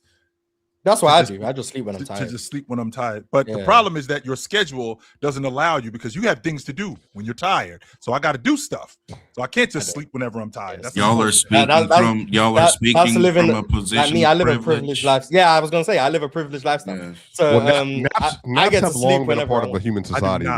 my human beings got industrialized, and so we stopped taking naps. We actually if you go to work, you don't take naps. Yeah, you just can't. Yeah. Well, no, in America, but in Japan, they've actually created time slots for you to take 20-minute naps. Well, we're talking about, I mean, there's a lot of countries that have like breaks in the day. I know in Spain. Hey, chill. I work for myself. I will absolutely 100%. Once I get done my workout today, take a nap before I got to do something else. I'm going to after I go and bust my butt by running again. Get to these super chats, y'all. So we got a bunch of them. Let's see if I can get to some of these big ones first, especially for the people that actually put stuff up here while people are here. Nas number 9, $10 super chat. So I was listening to the in-person panel debate about how each franchise's best player Ox said in 2 seasons, Russ won't even be number 2 anymore. How are we feeling about that 2 years later? For OKC? Probably. You remember that, Ox? I mean, I would say Shea and KD are the 2 best players to play for OKC. Jeez, that shit is crazy. I'm wrong for saying Shea's better than Russ. Shea won a league MVP. Russ won a league MVP. He's their all-time assist leader. I think he's in the Points top. leader? Is he all-time points leader too? I think he's. I'm confident. Rebounds? Yeah, he's the yes. Chill. He's if we're being honest, SGA is a better player than him. I'm not going to argue. SGA is better. No, SGA is a better player than him. But and Oklahoma City Thunder, I mean, he was there for what, 13 years? Yeah, he was there for 12 years. I'm gonna be like honest. 7 to He showed up in 08. He showed up in KD 08. and Russ is a better debate than Shea and Russ at this point. Shea brought Yeah, them he their may only be championship. a better Yeah. OKC than KD. Shea brought OKC their literal only championship. Years be damned. I don't know what to say. Years be damned. He brought them their only championship. Shout out to Russ and his loyalty to the city and all of that stuff. Shea brought them their only championship. It's kind of hard to argue against that from like the who's the greatest Thunder thing. If you want to just do who's the best players to play for OKC, I would definitely have Shea and KD. If you want to do who's the greatest Thunder, it's probably Shea and Russ. Probably because people hate KD over there now, but just the best players. Yeah, it's where's Nick Collison in that debate? Greatest OKC. He's up there. Top 5. I say top 5. I don't think I'm tripping. Top 5. No, he was there from the jump. I definitely think there's a gap though. And he asked, like in terms of number 2, I know you're gonna hate this. They're gonna build a statue of Russ outside the arena one day. Yes, sir. Why would we hate that? In Oklahoma City. Yeah, they should. Because he said about Russ not being about Russ not being the number 2 all time in Oklahoma City because Shea is getting busy. I mean, I don't think that diminishes what Russ did there. I mean, led the league in scoring twice. In addition to leading the league in scoring twice, won the league MVP, went to the NBA championship, wasn't able to win it, unfortunately. Was not able to win it. They ran into a really good Miami Heat team. But I mean, Russ is Oklahoma City Thunder. Yeah, that was a more fun era for Thunder basketball, if you ask me. But that's just because I was like younger, and so KD. They should have got one, man. They should have got one. Yeah. By the way, this version of SJ is better than any OKC version of Kevin Wayne. That's not. I've never seen your microphone. That's actually. So is he just better than Pete Kevin Durant? Let's wake it up. How you feeling today? No, we don't have time. We don't have time. Yes, the fuck we do. No, we don't have time. What? The hell we do. Yes, we do got time for that. Time. Hell yes. Real talk should have did this at Real talk, you good? SGA at his peak is better you than might KD. you might need to take a nap. But you said SGA is not better than Tracy McGrady. Which means that Tracy McGrady better than KD too. Oh, yeah. That's I'm like, Ross individual. When I say that, my years together. When I say that? Months ago. Months ago. I ain't think SJ would sustain this. So only except he is. I think SJ was gonna keep playing like this. But yeah, how SGA is playing in the 25-26 season. Better than any version of OKC KD. But is that not the best KD ever was, or are you saying? No, because I actually think 17 and 18 are the best. Okay, well, 17 through 19. So is SGA better than Warriors KD? So I'm making an interesting convo without, Is he better than him? Real talk. In OKC, yes. No. Why is he better than 2014 Golden State? KD? I don't. In Golden State. That's the dude. Before you answer that question from Mars, is he better than Golden State Kevin Durant too? Well, 2015 KD, he didn't play. KD averaged like 35 on like 68 in like 2016, 17. 2014, is this SGA better than 2014 KD? Is this? Why are we okay? Bring up. He's not better than no version. Bring up any stat you want for 2014 KD. I'm not saying. I would have the conversation with Shea because for the same reason, like peak for peak, I don't think these guys clear each other. Like I would have the conversation Shea and KD, but why is 2014 KD not the best he was? That's what I'm asking. Why is that not his peak? I think that's the one year where he was able to show, like, because of the lack of talent on his team, he was able to show what all he could do, but I don't think he was like that was his best as a player. I think if you put like 17 KD in that same predicament, he's better than 14 KD. What was he better at in 17? At that point, I think he was a better defender. Is that not because of Andre Iguodala? No. Actually, I think KD was a good defender in 16. I think he was a good defender in 14. But I'm saying he was better to me in 16 forward than 2014. That's my opinion. You can have a Mars, to what you're asking, Mars, wouldn't that? I mean, can't we say the same thing about SGA as a defender? I mean, that defense enhanced who SGA was. With that being said, that offense enhanced what KD was in Golden State. And I know we got to move on, Swiper. Yes, I do know we got to move on. But that offense enhanced KD. Like I've said in the past, the buckets that he was getting in Golden State was the same ones he was getting in Oklahoma City. I just don't have 2 and 3 guys hanging on me. I only got one guy hanging on me. So I can still do this stuff. I'm just doing it at a more efficient rate because I only got one guy I got to deal with. As opposed to in Oklahoma City where the spacing was a lot different. The shooters weren't the same. I got to get buckets in more crucial times than I would have to do when I was in Golden State where I didn't have to do that nearly as much. But real talk. Yeah. Do I need to remind you of Kevin Wayne? Do you? I mean, do I need to clarify who Shea is right now? I think he's fantastic. But this kid is getting overrated. I think he's fantastic. But do you remember the downhill Kevin Wayne? Do you remember the pull-up shooter Kevin Wayne? Do you remember the transition Kevin Wayne? The blowing by guys? And by the way, I'm 6'10" while I'm doing this. Nobody was doing 7 that. feet. Let's not show him short. Okay, I've seen him in real life. There's no. Do you remember who this dude was? Do we know? Are we watching who Shea is? Do you think Shea's a better scorer than OKC KD was? Yes. Please don't do that. Real talk. Don't, man. Yes. Oh, all right. This is probably a longer discussion to have, which I think will be a very good one. So real talk. Please note this in your. I'm gonna run the poll on Twitter. I have a feeling KD's gonna win because I do think part of that is nostalgia, but I also think real talk. Do you think it's close, or are you just saying he's just bad? No, it's close. It's not. Oh, because you're saying it with like so much. No. It's close. He's just bad than him. It's close, but y'all gotta look. EJ, don't believe nostalgia. I can't goddamn reply. Oh wait, were you talking to me? No, somebody in the chat said. As you were saying. Look, Kevin Durant. I'm not saying that Kevin Durant isn't all time great. Obviously he is.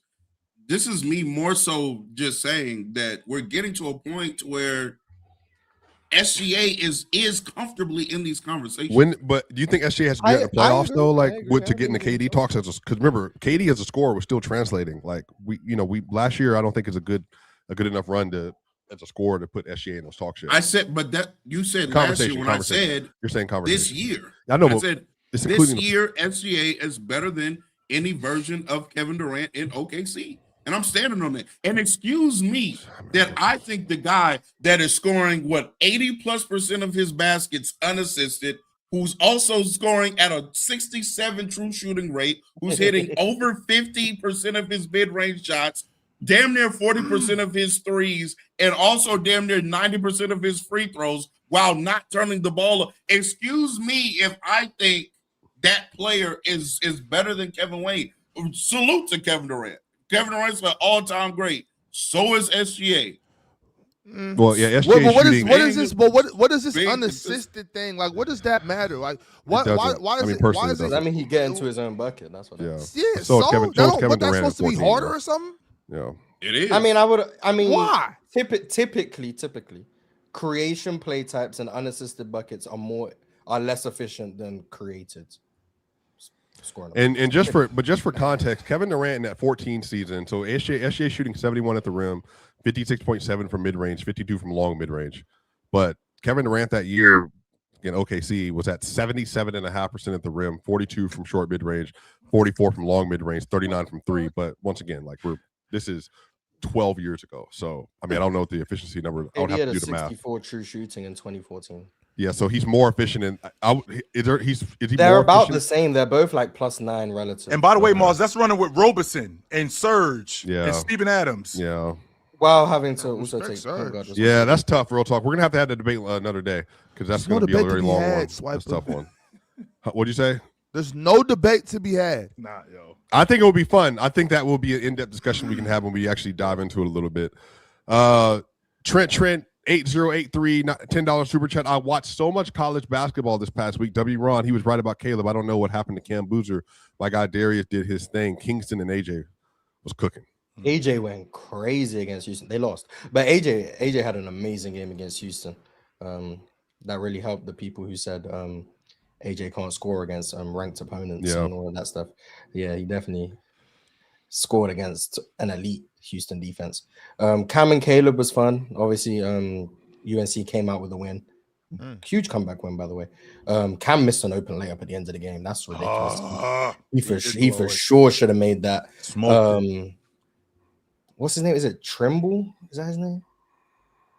For UNC, game winning 3. It was a good game. Caleb was going crazy in the first half. Didn't really do much in the second half, but he was going crazy in the first half. That was probably the best college game I watched this year. There's some guys, Ox, that I mean, I don't watch nearly as much college basketball as I used to, but there's some guys where I watch and I'm thinking, you wasting your time here.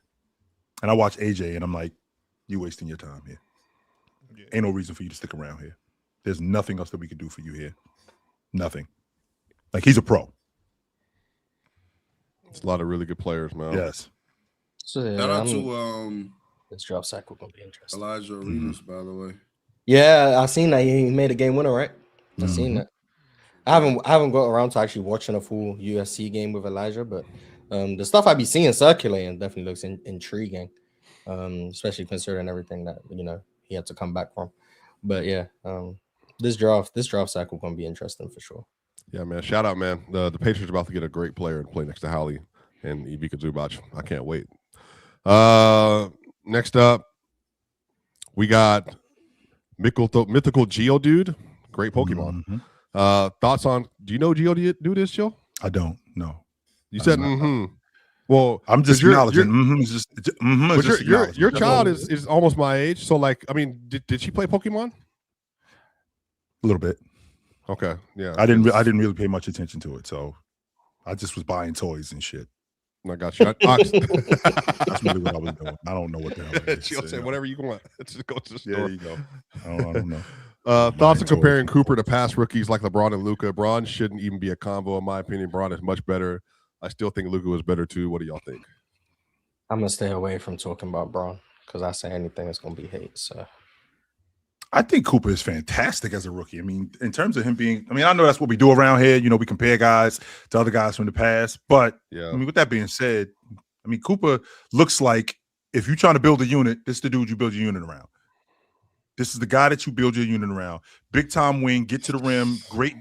Look like he can be a great defender. He looks like he's getting better as time goes on. And I think that the game is going to slow down for him a lot quicker than it does other guys, and I think that he's going to be able to exploit a lot of mismatches as he gets as he ages and gets better, because he's a legit 6'9". So, and I think that the biggest impact we're going to feel from Coop is on the defensive end. The biggest impact. I think he can be an all NBA performer by year 3, the latest. Yeah, it's so crazy that by the time he's 20, yes, 21. I think I'm looking at an all NBA, and I'm taking it a step further than that, Mars. I think Coop could be a top 10 player around that time. Yeah, I'm with it. I'm on chill side. I mean, Wemby got there around that time. To be fair, so I think I could be looking at Wemby out there at the end of year 2. I mean, I had Wemby as like a top 15 guy. You said by year what, Chill? He's going to be top? By year 3. Luka was there by year 2. Based on the time, Luka was there by year 2. So was Bron. Yeah, so I think that Luka was far more advanced than Coop, though, in terms of his game, like playing with pros and playing in the Euro League. I think he was a little more polished than Coop was. I think it's going to take a little bit while longer for Coop. Yeah, but there's somebody. Coop is a lot better offensively than I thought. Who's falling out? So who's going to fall out that top 10 by then? Steph, Bron, Mitchell. Bron is not top 10. Yeah, I don't think Bron's there now, but Steph, KD, I would expect Kawhi to be gone. I would expect Embiid, if you still have him, to be gone. Kawhi's had a resurgence this year, but I don't plan on that sustaining. Yeah, it would be 36. Look. You can't say Kawhi name. All you gotta do, real talk. All you gotta do is just say Kawhi name, and this dude face scrunch. Yeah. You ain't even gotta say nothing about him. Just Kawhi. Because chill. Do you not hear the undertone of hater shit from this dude? Facts. Oh, Kawhi had a resurgence. He has had a resurgence. He hasn't been this good in years. No, he was elite in 23-24 though. To be fair, he was not this good. No, but he was a second team All NBA player for me. I just I think sometimes he wasn't better than LeBron or AD that year. Yeah, I remember a lot of people were mad he made second team over LeBron. I remember that. He wasn't better than LeBron. He should have made him over LeBron. We had this discussion here. You was arguing. It was here. It was on team Kawhi 23-24. But I said there were four. I said there were 4 All NBA forwards. Remember, Chill was mad at me this year. I said LeBron was better than Tatum, Kawhi was better than Tatum, and KD was better than Tatum. And Chill was pissed. Tatum hate agenda. Yeah, this is. It wasn't hate. That was some bullshit. Cool. Well, yeah, I remember. But yeah, I think Coop's really he's a lot better offensively. I didn't think he was gonna be this good offensively. Yeah, that's the shocker. Like I didn't expect like the mid-range stuff, the floats that he has. That's like his go-to right now. Finishing with the lefts, like he's a lot further along offensively than I thought he was. Mars, they've gotten 3 of the most generational white prospects since 1998, bro. 1996. Oh, they got all 3 of the 4. Doug, Luka, and Coop. Yep. 3 of the 4. Hey, half a Jason Kidd too. But yeah, Coop's really good. He's one of the better rookies in recent memory. Yeah. But yeah. All right. We got Kai's Wild World. Kai's World 3. Mm-hmm. $10 super chat. The more I watch LaMelo, the more I see Halliburton comps. He has a better handle than Hallie, but much worse inside the arc skill set. If he adds that, he can be a top 5 point guard. Yeah, that's what I said. If LaMelo could do if LaMelo could score inside the 3-point line, he'd be in and around those top 5 convo talks. But it's funny. I like LaMelo and don't like Holly. But I think really it's not that I don't like Holly. It's how much credit he gets, and he gets overrated as a player. But Hallie's a great player, man. I can't wait for you until he's back. No, he is a really good player. Yeah. Let's see if LaMelo can get there, though. Like I said, he keeps this up. Maybe, never know what he can be. He has to score inside the 3-point line. Jordan Reed _ 901 $10 super chat. Stephon Castle Saturday night torched the Mavs for 40, 12, and 12. Goodness gracious. Not gonna lie, if I'm OKC or Denver, I don't want to see San Antonio in the semi or conference finals. Also, the San Antonio Spurs have a chance to get the number 1 seed in the West. They do. I didn't watch that game, but I was box score hate watching because for anyone who doesn't know, Cooper Flag had the chance to have his 5th straight 30-point game, which would have made him the youngest to ever do so. Can't allow that to happen because currently the youngest to ever do so is Jalen Green. So I needed Coop to not break that record. So shout out to the Spurs for holding Coop to like 17 or something. Yeah. Good job. I didn't watch Stephon Castle's performance. I just hate watching Cooper Flag's box score. Saw Stephon Castle had 40, 12, and 12. Just imagine ridiculous. Stephon Castle playing for the Houston Rockets right now instead of Reed Shepherd. He would be what Ime would love him. I know that. Now the problem would be he also hasn't shown the ability to shoot. Yeah. He's better than a man in that regard, but he's also like the flaws are still going to be the same. But at least he would play defense and all that stuff. He would be what Cam Whitmore should have been. Forgot about that. He's way better than Cam Whitmore. Cam Whitmore has a blood. He had the same blood clot thing that in his shoulder, so he's out now for the Wizards. But it's it hasn't been well. Now I know, and see, people are talk about it in the chat. I remember I asked y'all this maybe a month or 2 ago, and y'all shut me down really quick. Now we're not going to go based off of one game because that's not fair. But where is the Stephon Castle and Min Thompson thing? Where is this? Oh, I still think Kamen's better. Okay, no doubt. But I think Castle's a better guards, which makes sense. One's a guard, one's not. But I think Kamen's better. I think Kamen's better on defense. I think Kamen. I still have my reservations about how Stephon Castle's going to look in the playoff setting. I still have my reservations about that. 40, 12, and 12 is crazy. Yeah, but having the ability, regardless of usage, touches, at 21, having the ability to have a game like that, a 40-point triple-double. But even in the league right now, who's had a 40, 12, and 12 game? LeBron, Jokic, Luka. I'd assume James Harden. James Harden obviously has. He took advantage. He 100% took advantage of, because I did watch some of that game. I didn't watch the whole game, but I did watch some of that game. Dallas's interior defense was garbage. They got whatever they wanted at the rim, and it didn't help. And it didn't help that Wemby was outside the paint, knocking down jump shots, which opened up the lane for them even more. So that Castle definitely took advantage of that. But To your point, Ox, to answer your question, Ox, Amin Thompson and Castle, I think they both live in the same neighborhood, but I think Amin's living in a bigger house. But could Amin even dream of doing 40, 12, and 12 right now? I doubt it. His first triple double came his last game of his rookie year against the Clippers. Amin 40 points. I would be shocked if that happened right now. I'm gonna look for 40, 12, and 12 games through NBA history. We're gonna see if he's really had Oscar, Magic, maybe. Yeah. He had a 33-point game last year, and he had a 31-point game. I'm sure this year. Wilt has a couple of those. Maybe. I mean, Russell Westbrook should have. Yeah, Russ obviously. Oh, Russ might have had like 10 in a season. Yeah. All right. While he's doing that. Oh, there's only 23. That's only happened 23 times in history. 40, 10, and 10? 40, 12, and 12. 40, 12, so, and 12. Do you want me to do all the older ones, or do you want me to do the names, not the games? Yeah. Okay, so Oscar Robertson did it five times. Wilt Chamberlain. No, Oscar Robertson did it way more than 5 times. My fault. Okay, so we got Alvin Adams. Shout out to Sun Center, if you guys remember from the 70s. He had a game of 47, 18, and 12. Elgin Baylor did it once. Larry Bird did it once. Wilt Chamberlain did it 3 times. Luka's only done it once. James Harden has done it twice. LeBron's only done it once. Jokic has done it 3 times. Pete Maravich has done it once. Oscar Robertson has done it 7 times. And Russell Westbrook's done it once. So that's a career game. One day we're going to have a conversation about Pete Maravich up here, a real one, not a troll one, like a real one. Pete Maravich had 40, 14, and 13 in a 5-point loss to the Buffalo Braves in 1975. Which is the Clippers today. Yeah, crazy player.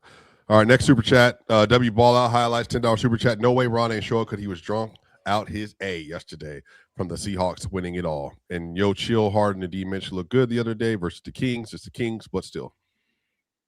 So you're still a Cleveland FC brother. You don't get to bail out and leave. No, I'm not. I'm out.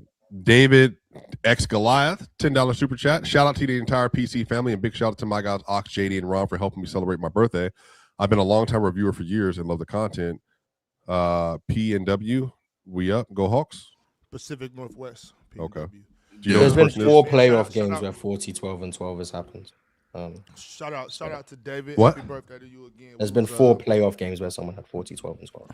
Yeah, we seen them outside. Had a good time. Had a really good basketball conversation. He watched his players' choice, him and his boy, and it was fun. Good to see you outside. And Rajon Rondo absolutely clears. Shout out. Absolutely, Rajon Rondo clears Stephen Nash. Also, Swipe, let Chill be off the Cavs bandwagon. So when they go to the Eastern Conference Final this year, he can't celebrate. Don't think for 1 second that I'm coming back.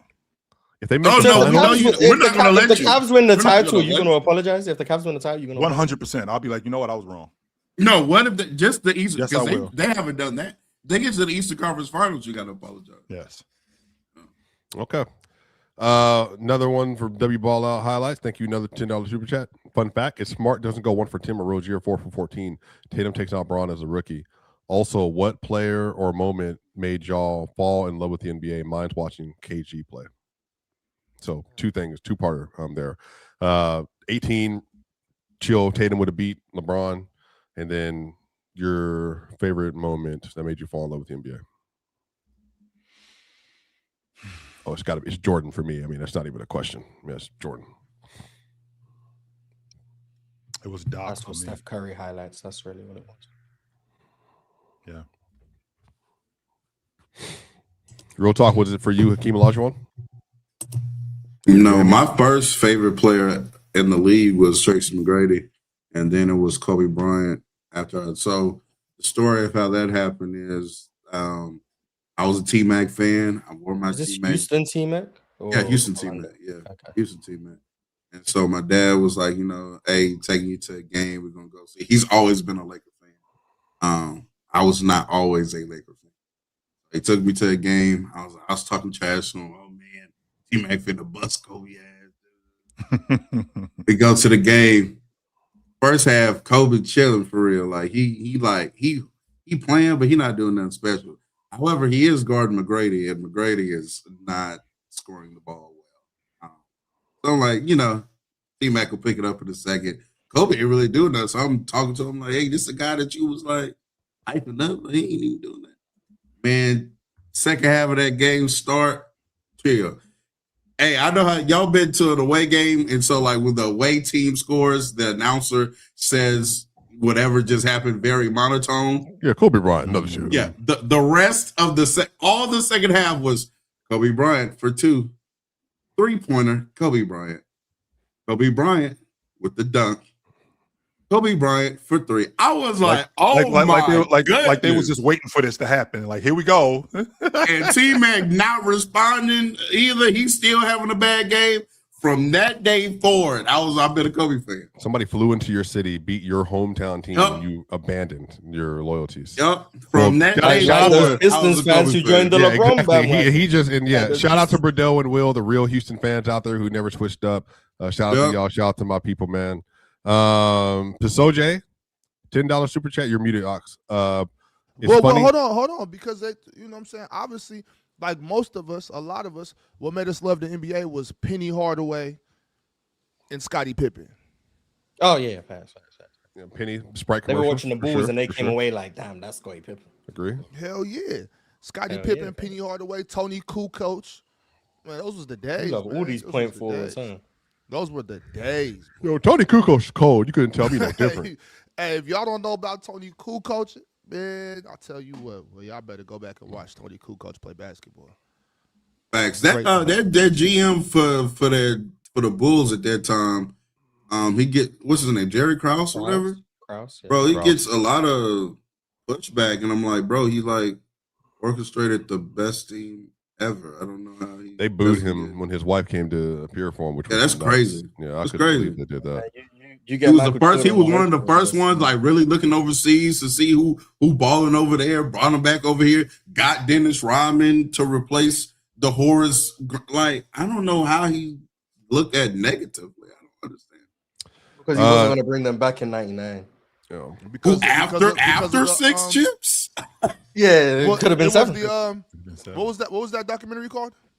The Last Dance. Last Dance. That's what it was. They, you know, that shit was straight MJ all that propaganda, Jordan propaganda. Made people hate a lot of people that shouldn't be hated, man. Yeah. Pasoj, $10 super chat. It's funny how the Hawks defense is still A even after the trade. And also, y'all talk about how Trey didn't play defense. That is Jalen and Dyson don't play no offense, but y'all don't bring that up. Dyson, bro, he is chill ever since you big up in him. He has been on a fall off. My boy can't hit a shot. God. He's missing so badly. Like, that's the thing. Like, I subscribe to the belief that there's such thing as good misses and bad misses. I don't know. Yep. I think that's the thing. Dyson don't be having good misses. His bad. He almost I don't know what happens. Yeah, I don't know what happens because it wasn't this bad last year. We knew he couldn't shoot. Like in the playoffs, teams were going to leave him open. I watched teams start guarding him with the bigs and stuff. But this year, we're in another stratosphere of terrible. Like the confidence in the shot is gone. So like everything is bad. Like the only way Dyson could score at this point is floaters. Like that's really it, just floaters. And then Jalen Johnson's defense sucks. But yeah, shout out to him though. First time Worcester. Next $10 super chat. We got Dead Ops Mocha, $10. Chill and swipe. If you're building a team and you had to pick, would you rather build around a young prime Joker or Dirk? Me and my friends are torn on this, and Swiper don't glaze Jokic like Dirk, not that guy. I think I've had a conversation up here that I think Dirk was the best player at 07 in the regular season, and Dirk's scoring numbers in the playoffs are like insane. So yeah, I think that Dirk is a very fine argument. I just think Jokic is a good bit better overall, but I would take Jokic personally. Considering what the league is today. Yeah, considering, and I love Dirk, especially considering Dirk was crazy, man. I wish I appreciated Dirk more. Yeah, I don't think it's possible to stop Dirk from scoring into. Well, I don't think it's possible to stop Dirk from scoring in any era, but in today's game, his game translates 100%. It does. Dirk gonna shoot like 6 threes a game in today's game too. Hard contested. I don't know though because what point of Dirk career are we talking about? Because the reason why, like that 1-8 series against the We Believe Warriors, the reason why they were successful is because can't hear you. Yeah, you can you hear me? It's like going in and out. Now you good. Now you good. Yeah. Now you good. Oh, well. Now you good. Okay. I'm saying, what version of Dirk are we talking about? Because there was a point of time in Dirk's career 02 to putting a bigger 05 to wing on him that could move. Dirk was frying the Golden State Warriors, though. Like that wasn't really the issue. They sucked. He was playing well down the stretch. No, I rewatched all the games in that series. He missed some shots, but he had a lot of really good looks in that series. He just bricked him. Then down the stretch of those games, he made them. That's not what frying means. I know, but it was still Dirk. It just he was missing some shots, but he did make them down the stretch of the clutch. He struggled against them that whole season, though. Like even when they matched up in the regular season, he wasn't playing well. No, but even I think when he went up against teams like the Spurs, like Bruce Bowen gave him more trouble than Tim Duncan did. Yeah, he was. Now you want to talk about it? I know that's not to say he went frying the Spurs. Bigs cannot guard Dirk. Yeah, you can't. Yeah, it'll be like it's similar to the Wemby formula. Like he was too fast for bigs, too nimble. But then you put smalls on him, knock him off his pivot a little bit. But then when he added that strength, and like there was nothing you could do. Like and Dirk could score without putting the ball on the floor. So it's like he didn't need to dribble, so the handle wasn't a problem. I'm gonna park myself in the spot. You're not gonna push me up. I'm gonna catch the ball where I want it. I can even back you down. I can face you up, and that's going in every time. Now you add pick and pops to that in the modern game where he's popping for threes, like 4 or 5 threes a game. But Dirk also, I don't think Dirk's gonna shoot 9 threes. But Dirk also put the ball on the ground for a purpose. He wasn't a tween player. He was a dribble, shot, dribble, drive, dribble, step back. Yeah, it's gonna be. I'm gonna take one dribble, then I'm gonna up fake you. I'm gonna step right when you jump back because you got to jump to contest my shot. Like you got to jump to contest my shot. I'm gonna bring the ball up here and then bring it back here.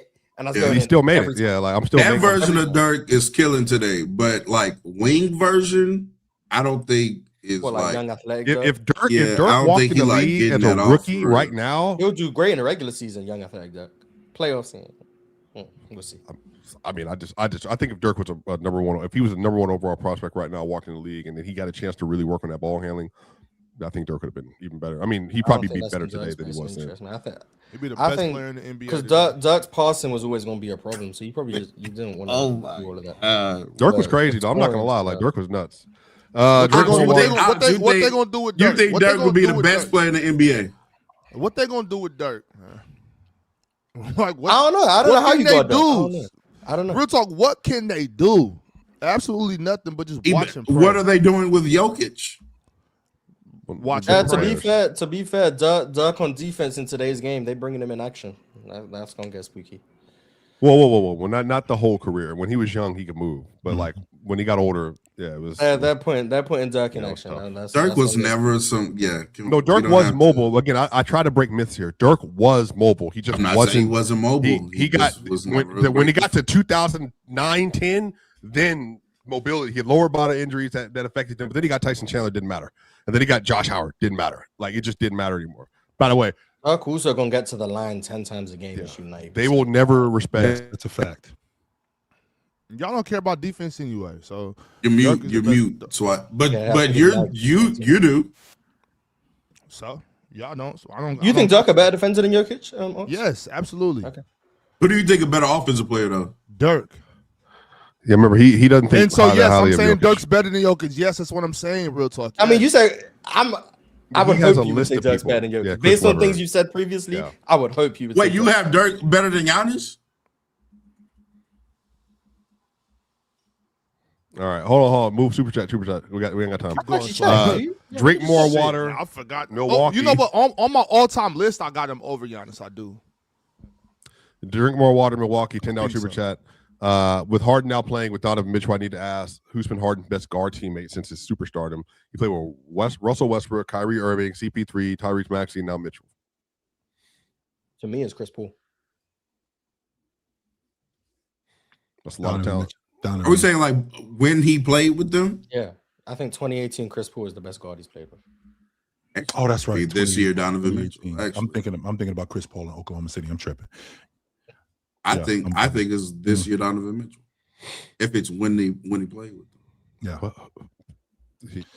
I would love to have the talk with this anime dude because he's trying to give me logic about James Harden when this shit is so. Y'all forgot about Kyrie, huh? I don't understand why. Kyrie was crazy. Small sample size that I have from. I mean, a 30-game sample size Kyrie is in the conversation for number one. Good. That Kyrie is in the conversation. No, Kyrie was ridiculous. Kyrie might be my number two. Kyrie might be my number two. Okay. But I know Chris Paul. Masinko OG $10 super chat. Finally got Bam and Khalil minutes together for the first time in a while. Get Drew Smith off my team, and more importantly, Is that the game where Bam dunked on Drew Khalil? Smith. Yeah. Yes. I Hold him in the didn't watch face. that game. That's all I seen. But goddamn, that looked bad. People keep asking me about that team. And I'm just like, bro, shout out. We got Tupac Westside. We read this one. Appreciate you for your super chat, love, as always. And then we got another one from Christopher Drake, 7449, $2 super chat.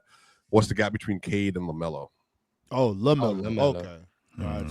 Because there's only one. I think Cade can score inside the 3-point line. Yeah. Better. He's also way better on defense.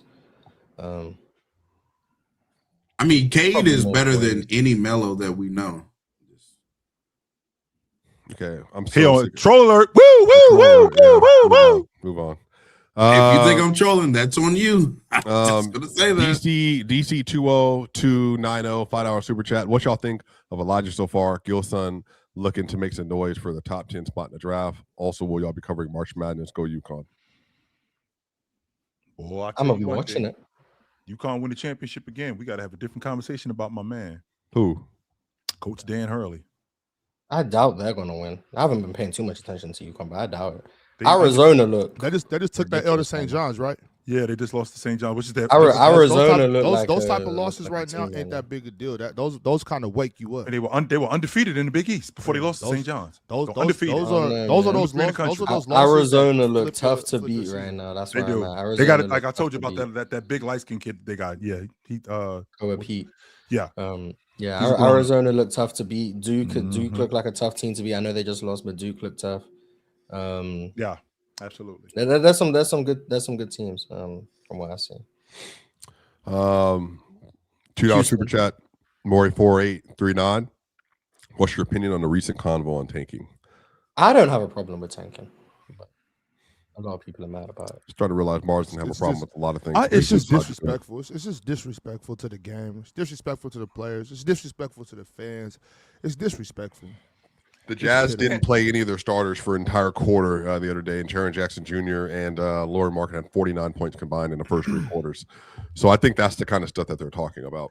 To be clear about one thing, as much as you would say that it's disrespectful to the fans, and I'm with you with some of the tanking, don't think for 1 second that if you could tank to get AJ DeBonsa or Cameron Boozer, the fans would so be with that.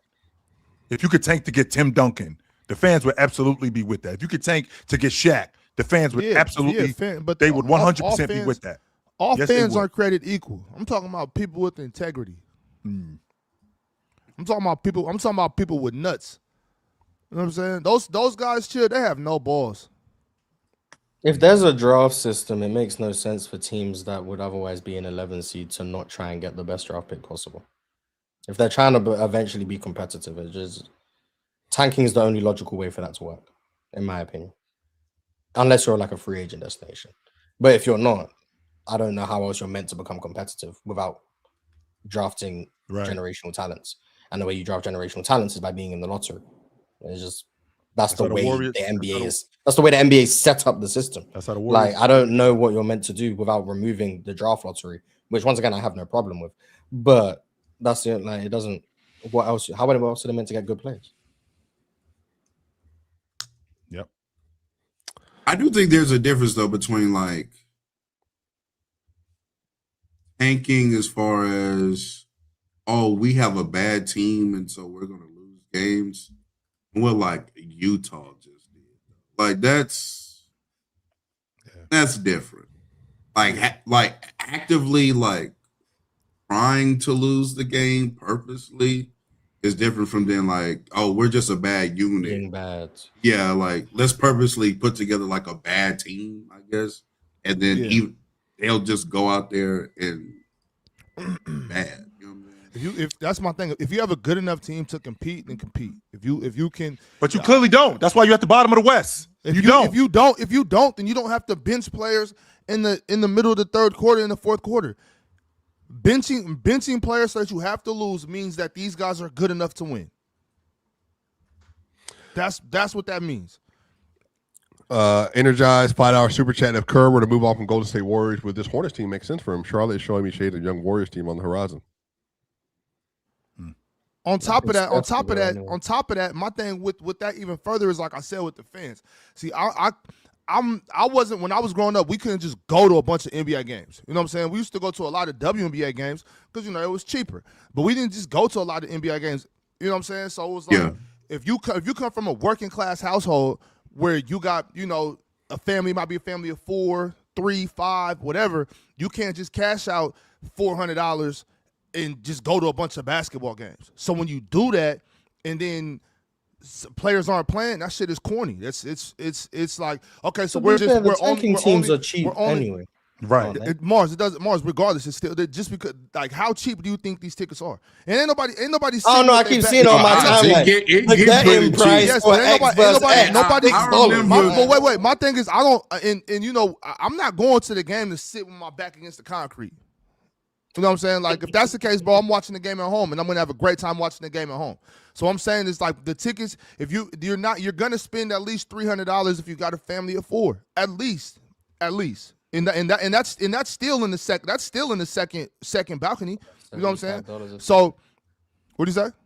That's about $75 per person. Yeah, and those are still high up seats. You know what I'm saying? So all I'm saying, and then you know what I mean. But regardless, all I'm saying is let's just say if you got a family of 4, family of 5, it's gonna be a few $100s regardless. And a lot of working class families can't afford that. You know what I'm saying? So if you do like, let's say it's your kid's birthday, like okay, I'll take you, one of your friends, let's go to the game. You're gonna spend a couple dollars. Now you go and it's like I don't want to watch these weak ass niggas play. You know what I'm saying? Like who is gonna that? watch a weak team? I'm talking about if the players are benched, Mars, then it's like I got G League dudes. Like my son wants to. Imagine this, my son's favorite player, Jason Tatum. If we go to the Boston Celtics game and they're trying to tank, which we know they're not, and Jason Tatum is not playing, Jaylen Brown's not playing, he got to watch Shireman and what's the who else? Jordan Walsh. What do I spend this money for? That's all I'm saying. At some point we got at some point, Mars, real talk, chill, swiper, we have to stand up for working class folks. At some point, we got to get on our Bernie Sanders and stand up for the regular everyday working man. Y'all only care about the 1%. The NBA. I mean, to be fair,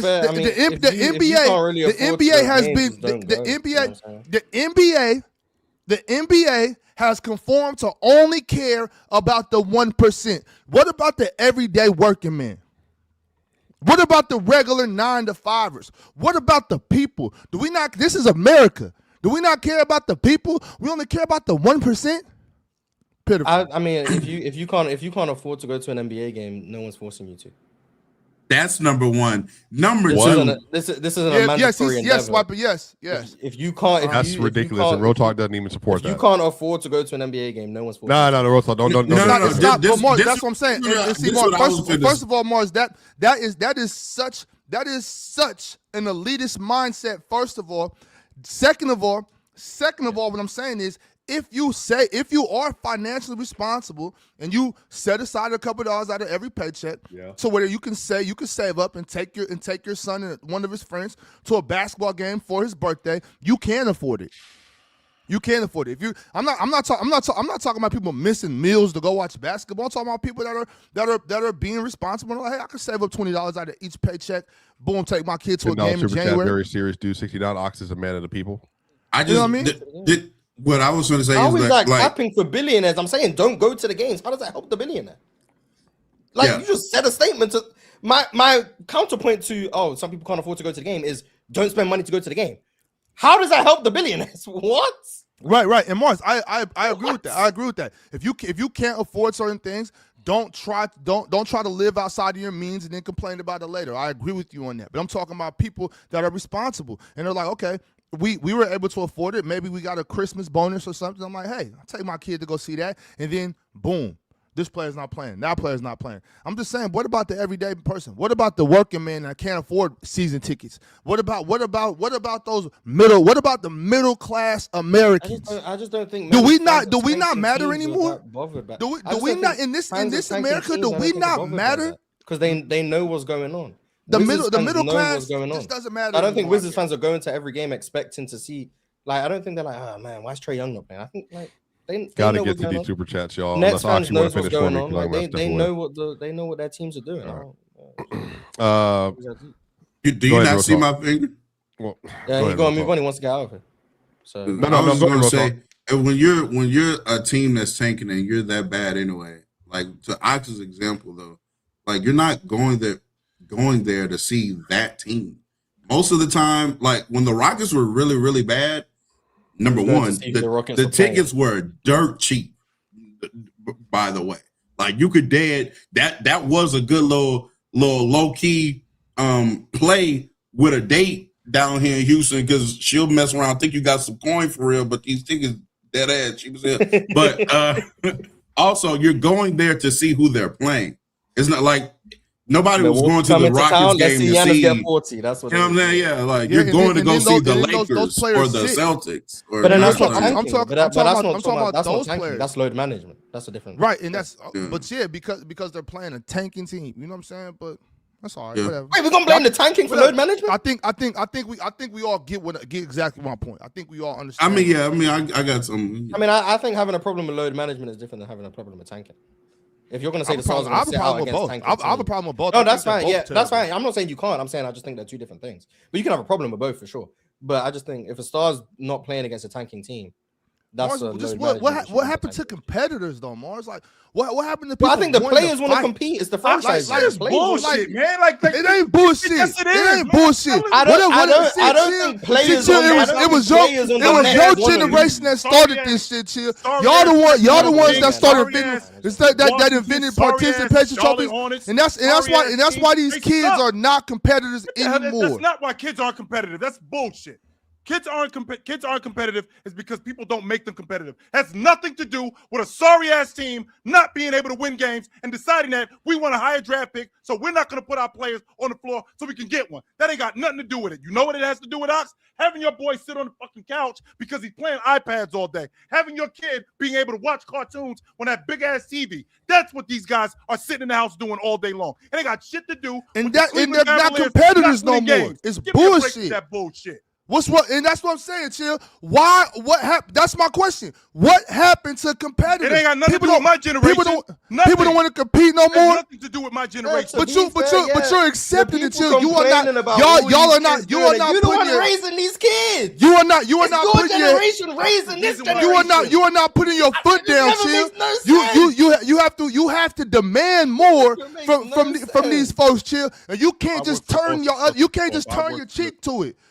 You can't just turn your cheek to it. What sense does that make? Oh, these kids, they don't do nothing. You're the one raising this generation of children. Not you explicitly. But like, your age group are the one raising this generation of kids and then gonna say, oh, what's going on with these kids these days? You tell me, you're raising them. Like, they don't raise themselves.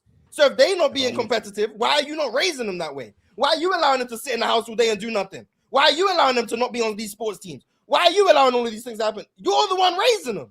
So do your job as a parent. You're allowing your child. You're allowing your child to sit on the iPad all day and sit on the couch all day. You're allowing your kid to quit and not be competitive. You're allowing your kid to not try hard. Come back with a bad grade. You're the one yelling at the teacher. Your kid to do that. That has nothing to do with the New Orleans Pelicans. Your kid come back with a C-. You yelling at the teacher for messing up your kid. So we're gonna move up in the draft. So we're gonna not play these guys. It has nothing to do with my generation. Nothing.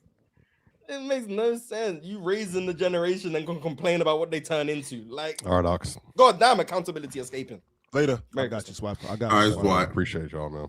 I just want to know what happened to America and why we don't care about the middle class anymore. That's all I'm saying. See, that's what happens. See, real talk. That's what happens when you Democrats cheated Bernie Sanders out of his proper. Don't say you Democrats. Yeah, because Bernie. Oh yeah, you know who real talk stand with, ain't that right? Yeah, because Bernie kicked Hillary ass, and y'all still to either party. Stop trying to associate me with the party. I'm not to either party. You watch that Turning Point. I am an independent. I'm independent. Hey, but you know what, though, Morris? This is the thing. Now the Swiper's gone, I can say. Because first, I don't really care much for halftime shows at all. You know what I'm saying? I don't watch. Since we on that subject. I haven't left yet. I'm still on my computer. He came back to defend Bad Bunny's legacy. No, I'm just saying I don't watch halftime shows like that anyway. You know what I'm saying? I don't really care much for them. It's not a big deal to me. But you know, I am a 90s baby, you know what I'm saying? And I will say that when we were young, like, you know, hey, Kid Rock has some shit, you know what I'm saying? So I'm just saying, if you ask me who have I listened to and who have I not listened to, I'm going to tell the truth. Like, I listen to a lot more Kid Rock than Bad Bunny, you know what I'm saying? I'm just saying. And Swiper, I didn't watch Kid Rock. Swiper, wait, Swiper, chill. No, because I didn't watch. No, wait, chill. No, chill. I'm about to leave. Hold on, chill. You got to stay. Well, look, I just want the chat to understand. He's not talking about this Kid Rock. He's talking about wrestling, WWF associated Kid Rock. Kid Rock has WWF 1990 songs that everybody liked. This Kid Rock has very questionable songs about very young people, and also is a way different Kid Rock. We are not talking about the same Kid Rock. Generation gap changed. I don't know nothing about this new Kid Rock. I don't know nothing about that. I'm talking about 96 to 2004 Kid Rock. That's what I'm talking about. I don't know nothing about what's going on right now. Kid in Kid Rock is literal? I don't know. I don't even know what they're referring to, but neither do I. I don't even know who Kid Rock is. I just want to put that out. But Bryce Lawson says, W halftime show. Shout out to the halftime show. Shout out to Bad Bunny and his backup dancers and all of that. Shout out to everything. Shout out to the camera work, man. The camera work was incredible, bro. No doubt. Void Century. Chill, where you at? The Bad Boys Seahawks won another. Void Century, just so you, and I'm going to say this for the people in the cheap seats who bleed 49er red, you and the Seattle Seahawks. How about that? You and the Seattle Seahawks. How about that?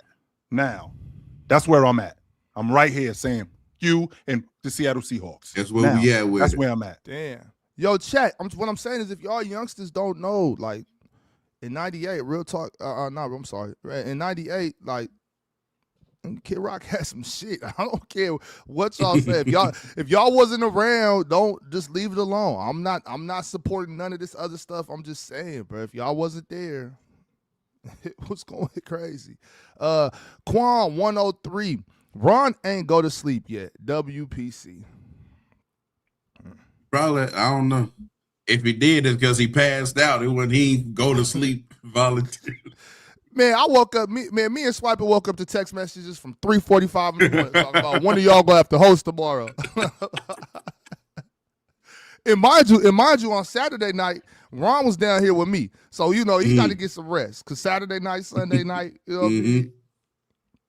And you know another thing too, though, real talk. What I do understand is that being on an international platform like we are on, I'm from the West Coast. I'm from California, so I grew up with a lot of skater, punk rock white boys. You know what I'm saying? I know some places in different regions y'all didn't grow up. You know what I'm saying? So we heard. Oh no, I definitely know like a Kid Rock song or two because he also did he do a little country too and stuff like that? Like yeah. So I mean. Right. That's when he blew back. And then y'all gotta remember he got that one song with Sheryl Crow too. That I put your picture away song. That's a banger. I don't know if y'all know. No, Kid Rock definitely got bangers. That ain't Jacko VX rep. What's this? NBA government likely to vote for expansion in summer. That goes even more tanking, so you're not gonna like it. True. Well, 2 more teams are going to be tanking immediately. So, well, part of it, man. Part of it. Shout out to the NBA. Trey Ray. Obviously, winning and being young is good in the league, but should the Hornets be making the playoffs this year? Oh my God. Yes, they should. With this draft coming up, it seems like bad timing. Really fun team regardless. Yes, they should. I think sometimes it's in your best interest to get your young core meaningful basketball experience. Yes. By meaningful, I mean winning basketball, play-in, playoffs. It's all good and fine to be tanking for 5 years, but then you find out you have a 25-year-old who's never touched the playoffs. That's not true. That's also not great just because you have a lot of young talent. So I think getting these guys meaningful reps in terms of into a run-in, trying to make the play-in, where every game means more. And then if they do make the playoffs, having them be in that environment is good for their development, even if it's at the cost of another high draft pick. And on top of that, Mars, to your point, if we end up with the 14th pick, I mean, there's some good players around there. Facts. Just gotta do your due diligence. There's some good players around there. Just because we don't get the first 5 picks or the 6th pick, yeah, we can find a gem at 13 or 14 or 15. We can do that. Absolutely could. Especially with Brandon Miller and LaMelo, they've been dealing with just different injuries and stuff in their early career. I think it's good to let those guys see, like, oh no, we are good. We are actually. They already have 3 top 4 picks on their roster, just so we know. By the way, right, 2, 3, and a 4. Yeah. And imagine asking we got to get Brandon these guys Miller some and playoff Khan experience. to Yes, we do. lose. Like, We do have to get these guys crazy. some playoff experience. Don't and please do not bring an age superstar to that team next year. Man, First decision they'll make. from Connect. Last I seen, Charlotte was number 1 in the league in contested shot percentage. A big part of their defensive rating is probably demoralizing opponents. What's that mean? They're contesting the most shots? Mm-hmm. I guess so. I mean, that would stack up with I don't know about number 1 in the league, but that would stack up with my eye test. I think the big part of the defense, why they're so good, is they're the best, like the best or one of the best defensive rebounding teams in the league, and B, they're so disciplined. Like Charles Lee, a lot of teams are like ramping up the on-ball pressure, 94 feet, all that stuff. Charles Lee's kind of like the least pressure coach in the NBA. Like he wants to get his defense set in the half court, so they just don't foul like at all. They're very disciplined. They don't foul. They don't gamble in lane. The only guy who like really gambles a whole lot is LaMelo. But everyone else, like, they're staying disciplined. They're not reaching out of plays. They're making it so basically you have to score over the top of them every play. They're going to get their defense set. They're not going to just give up easy blow-bys. They're not just going to give up back doors because they're reaching. They're going to say, basically, my defense is set. Can you score over us every time? And if you don't make your first shot, we're going to rebound it every time. So that's what makes them, I think, a good defense. Also, they don't give up corner threes, which is also another good thing. A lot of their threes they give up are above the break threes. That's, once again, another Boston philosophy. I think How I interpreted that super chat, and because he uses, like, I think that's why they demoralize. I think he could have been referring to they're number 1 in the league at making contested shots, so their offense demoralizes another team. Their offense is their defense. Yeah, it's like a Golden State kind of argument or whatever. Like, I think that's that could how be I a interpret thing. it. Yeah, that could be a thing. Do y'all? I want to ask y'all: are y'all still in favor of getting rid of that corner 3? That was never, because I'm the one who pushed that. I was never saying they should get rid of the corner 3. I've always been on the side of, if you think offense is a problem, the way to solve that, I think, is by getting rid of the corner 3. And yes, I still think that would be the easiest solution to make. Okay. Trent 8083. Also, Nate had a great first half in that Rockets versus OKC game. Cason Wallace was cooking, but somehow the Rockets pulled it off. The Rockets started shooting threes. That's right. And making them. Hey, we're not going to say Noah Men Thompson, but they started getting threes up. I don't know. They started getting threes up. I think, what they shoot, like 40 threes, something like that. I want to say that's close to a season high, if not a season high. They only made 15 of them, but when you're shooting 43 threes, good work, man. You haven't done that in a while. And I was in a game where KD was like non-existent because just wasn't doing anything. Rob, the Wolves gave us a gift in Rob. He might be top 3 passer on the team. Yaba was locking up Jokic on Saturday, finally out the playing. Thank God. Top 3 passer on the team. I'd hope. Who else is there? Josh Giddey? That's it. Jay Ivey. Did y'all see that Jay Ivey play that's going viral?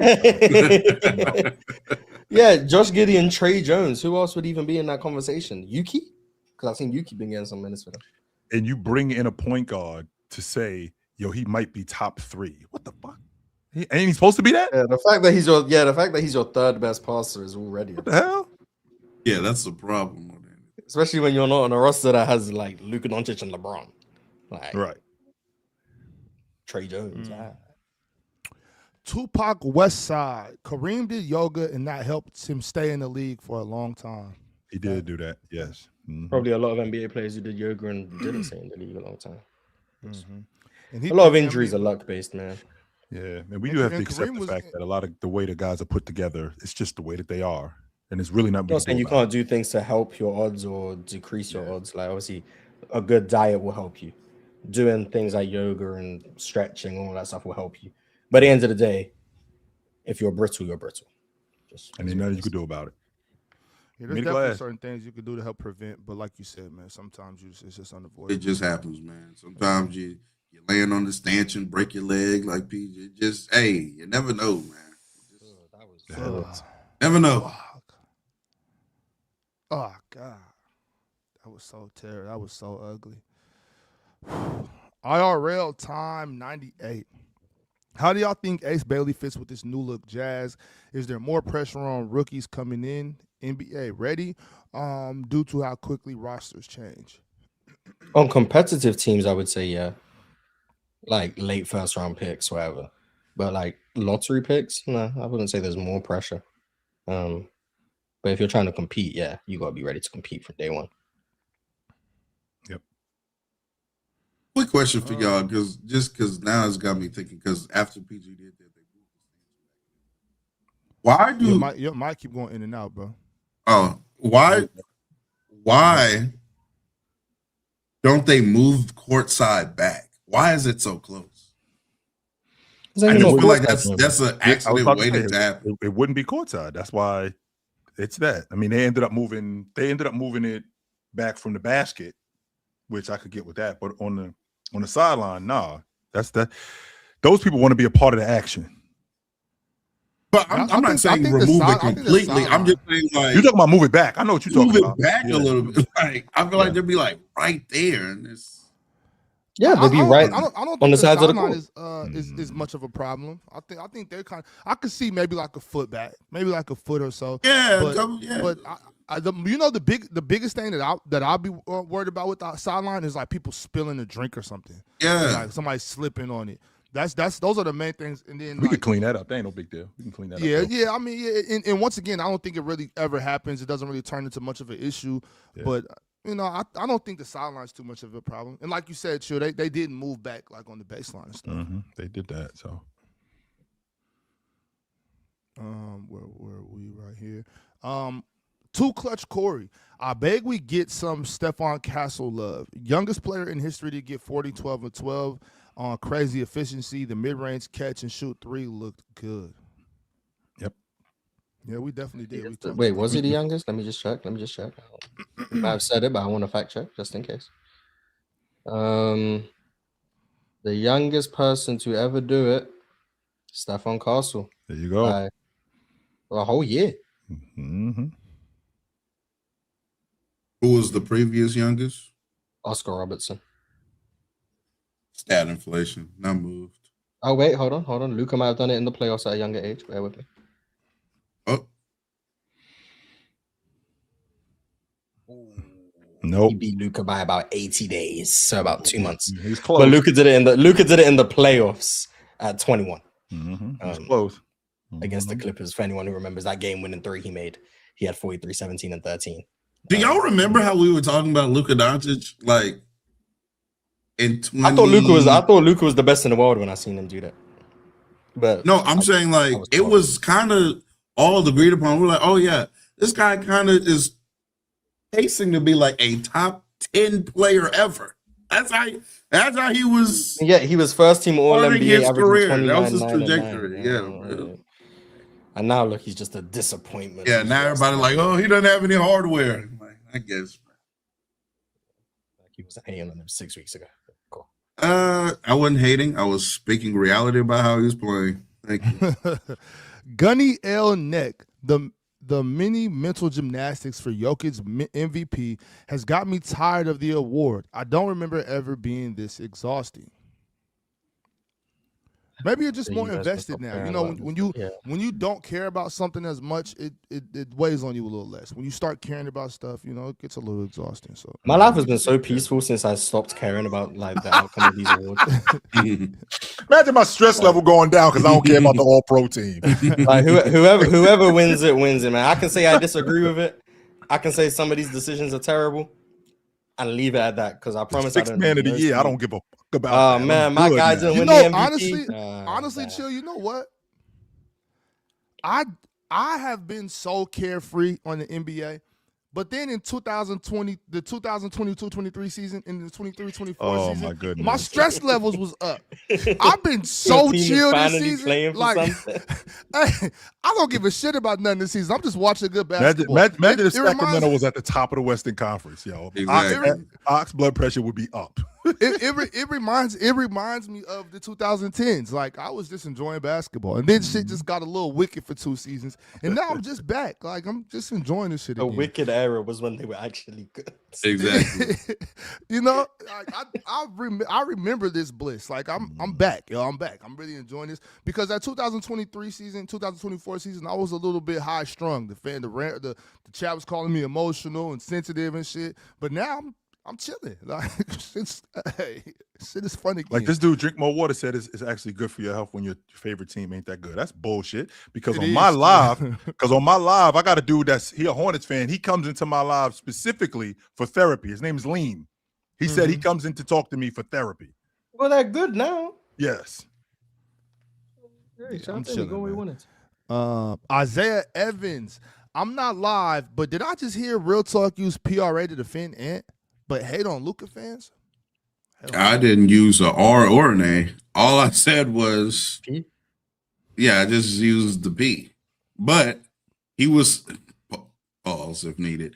But I was just saying that he wasn't inconsistent because he's saying he was inconsistent because Ant didn't have a great scoring game against the Clippers, but right before that game, he'd been scoring 30 consistently. So has the defense not been inconsistent? He falls asleep a little bit off the ball. Has the you know what I'm saying? decision making not been inconsistent? Not to me. I think he had a bad decision making game against the Clippers. I do think that, and that fourth quarter against the Pelicans. Well, late that fourth quarter. I feel like Ant's really good. That's kind of it. Yeah, just Ant's dope. Very serious dude. Ox, a man of the people. Definitely a man of the people. I care about them. I care about my fellow people. I care about my fellow people. Ox would be good as the mayor. Ox would be good as the mayor of this. He can't be governor though, because there's too much politics in being governor. It's too much politics in being president. He couldn't do that. Like local government, stress. That's too much local stress. government, you'd be good. Yes, local government, great. But but when we're talking about state government and national, Ox wouldn't last. Hell no, because I'll knock all this shit over. All this shit, I'll knock it all over. Very serious dude. You tell him, Ox. Tell him what Kobe said. Shout out to Kobe, man. Shout out. Is that about the load management thing? Yeah, just playing, just being a competitor. Which Kobe missed basically a full season. Imagine complaining about load management. And your favorite player is Kawhi Leonard. Real talk is nasty, y'all. There's a difference. There's a difference between being about load management and being hurt. Real talk. Facts. And honestly, real talk. I've told the story many times of how we spent a lot of money to go to the Blazers Clippers game a few years ago. And I mean, Kawhi, Paul George, John Wall, Damian Lillard, none of them played. But Norman Powell and Jeremy Grant got at it. So that's why you be showing those two love, is because of that one game they played and they gave you your money. I've liked Jeremy all his career and Norman too. I've liked both of them all their career. So, let me see, from Triclops. For a while now, I've been saying to start Cason Wallace over Lou Dort because Cason Wallace is the same level, if not better, better than Lou Dort on defense with better offense. They're both mid on offense. Yeah, I'm not. Cason is better than Lou Dort though, to me. Yeah, I think so too. I remember Penn got mad at me because Cason came in and saved him that time and Lou Dort bricked like 8 threes. Yeah, that was such a random disagreement. Oh, guys, Lou Dort played badly. How dare you? He was pissed at me for that. NY Kareem, is Ant an elite playmaker? Can he lead an elite offense? We're gonna find out. I think he can lead an elite offense. Yeah, and I do think he's an elite playmaker. Yes, I do think that. Mm-hmm. I think Andy's a tighter handle. I see him a lot of times. He'll like beat somebody, but then because he's fumbled the ball a little bit, now he has to like do another move to do another thing. Like, or sometimes he just plays with the ball. I'm like, bro, just put the ball in your right hand and hit the turbo button. You ain't got you don't have to counter. You're doing way too much right now. You do not have to counter. Can stand for the, You could pop them with that jab. That works. You ain't got to do all this extracurricular shit. So, Li came with the super chat, said, "Real talk, you're full of it because you know Laker fans would react the same way. Jerry deserves the hate. Chicago will always despise that dude." Actually, Jerry doesn't deserve the hate. He doesn't. He built you guys a championship unit when you guys were getting outsold by a goddamn indoor soccer team. He built you a championship, then built you another one, then turned around and built you another one, and now he's the problem. Get out of here. I'm so sick of you. Mars, indoor soccer, that's crazy. Like, yeah, hate for a guy that built you two different three-peating championship not one teams. Not one real talk. Two of them. That's crazy. I'm sorry. Built two of them. Then low-key, he helped your franchise by giving Scotty that BS contract anyway, where he's like, he helped your team a lot. He got Scotty on the cheap. And told Scotty not to sign that deal. Told him, don't sign this deal. Yeah. He was a great GM for the Bulls. He went and got y'all Tony Kukoc and Dennis Rodman. Yes, bro. Ron Harper. He drafted Mike. It's not like Mike went number one. Okay, I mean, really quickly before we move on, I'm just saying though, you gotta say. The league leading rebounder and one of the best defensive players in the game, real talk, just walk through the front door. Like you ain't have to give up nothing for him. He just walk right through the front door. Like, hi, I'm here. Where do I put my things? He has more to say about this. He said, and it's not the Doc either. We despise that dude since the 90s.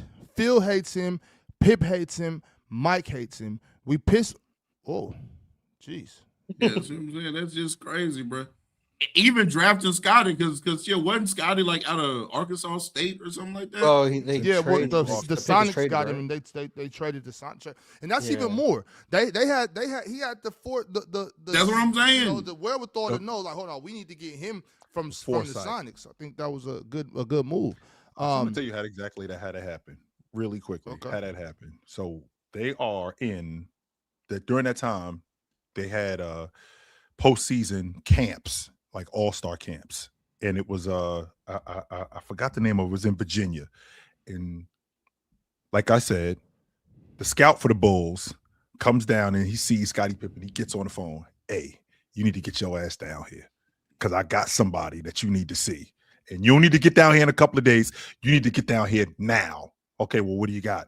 His name is Scott Pippen. He's from this school in Central Arkansas. He's 6'7". This is our starting small forward for the next 10 years. You better get your ass down here and get down here now. And then Jerry, being Jerry, turns into Customato and says, don't say a word to nobody. Shut up about this. We ain't paying attention to him. Because if you do, then everybody going to put eyes on him. Mm-hmm. So nobody was paying attention to him. Jerry knew when he saw him, this is my guy. But I ain't going to tell nobody this is my guy. Next thing you know, Scottie Pippen is on the Chicago Bulls, and the rest is history. Li had another super chat. Chill. What you know about NBA fandom? Why you not rooting for them sorry teams from your hometown? Miss me with that, bruh. I'm glad you brought that up, whatever your goof-ass name is. So when I was a kid, I was a big-time Nets fan because the boys club used to take us to go see the Nets. We used to stand up and touch the ceiling in the arena because that's how far we up. I was a big-time Buck Williams fan, right? But we were garbage, and I used to go see them all the time. So I was 100% that. So you missed me with your goof-ass logic. You actually had a team in your city win the NBA championship more than once, more than twice, more than 3 times, more than 4 times. And you sitting here talking about the general manager. He's awful. No, you're awful. You suck. You suck. You are terrible. You are. I'm just now reading their username. Oh, man. Get out of here. DSG Piccolo. Dame in the 3-point contest with no games played. I think Craig Hodges. He's on the roster. He's on a roster. So I think Craig Hodges did that too, if I'm not mistaken. He can also shoot the ball. So, by the way, That's kind of important, Mars. If he end up going to the 3-point contest and somehow managed to tear his Achilles again, Oh wow, Nah, don't that say Would be that. crazy. then I don't know. Like, he can shoot a ball. Right? He's worked out already. We've seen him. Yeah. True. Yeah. This is what we spoke about on Chill with Chill. This is all I've been trying to say.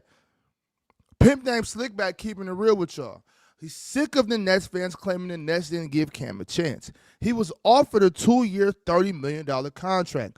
3 coaches gave him chances. He needs to improve his game. Did you see Jordy Fernandez's quote about when they asked him about Cam Thomas getting waived? No, I didn't. I didn't. What did he say? He said the most nothing of all time.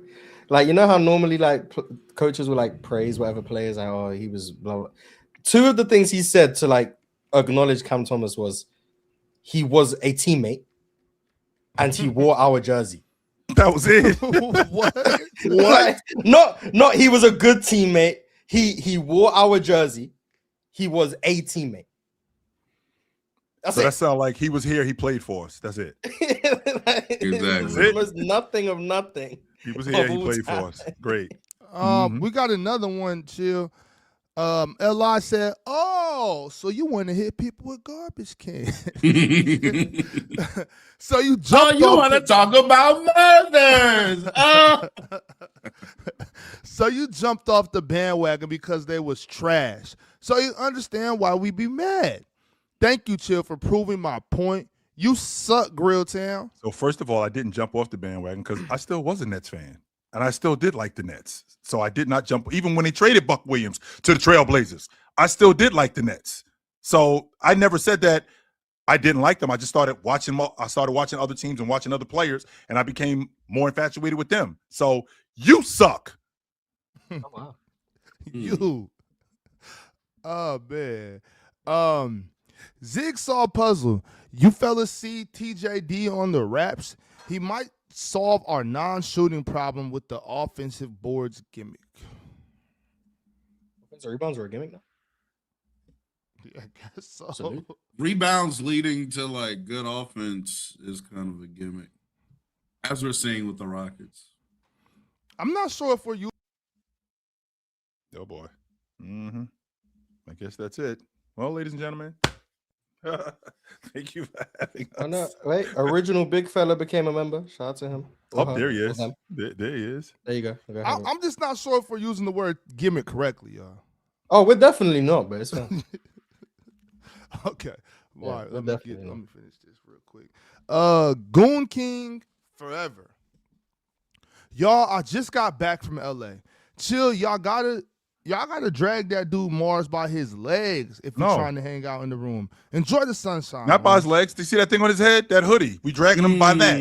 Yes, we dragging him by his hoodie. Like I keep saying, man, I will be where I'm obligated to be. I'll be there for when we have to record. I'll be there for when we have to hang out. Other than that, anything Mars. optional, my option is to stay in my room. I could dig that, Mars. All I'm saying is, so last year we was in the Bay, right?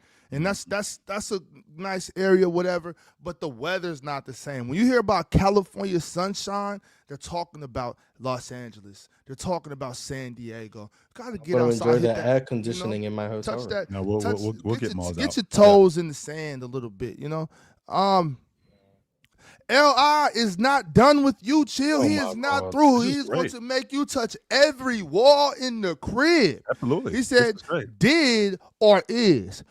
You were you are no longer a Nets fan because they are trash? He's Your so Honor, angry, the it don't even prosecution- kind of makes sense. Yeah, right. I don't, brother, you got to calm down and type. Your Honor, the prosecution rests our case. You don't rest your case. You know why? Because this started with hometown. Can you tell everybody where the Nets play today, sir? Your Honor, Ooh, I he rest cooked my you. case. Ooh, he said they're not in Jersey We're no done. more. Ooh. So we're done. Brooklyn. Goodbye. I rest my case.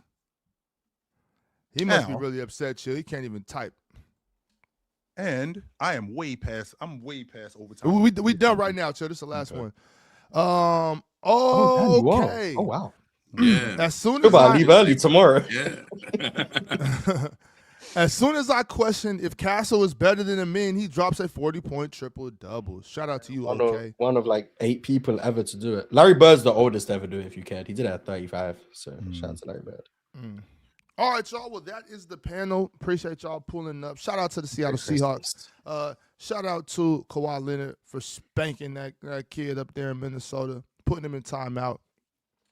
We'll see y'all tomorrow. Y'all know where to find us. Same place, same time. Get it back in blood, Ant. Yes, sir. He can't. He can't.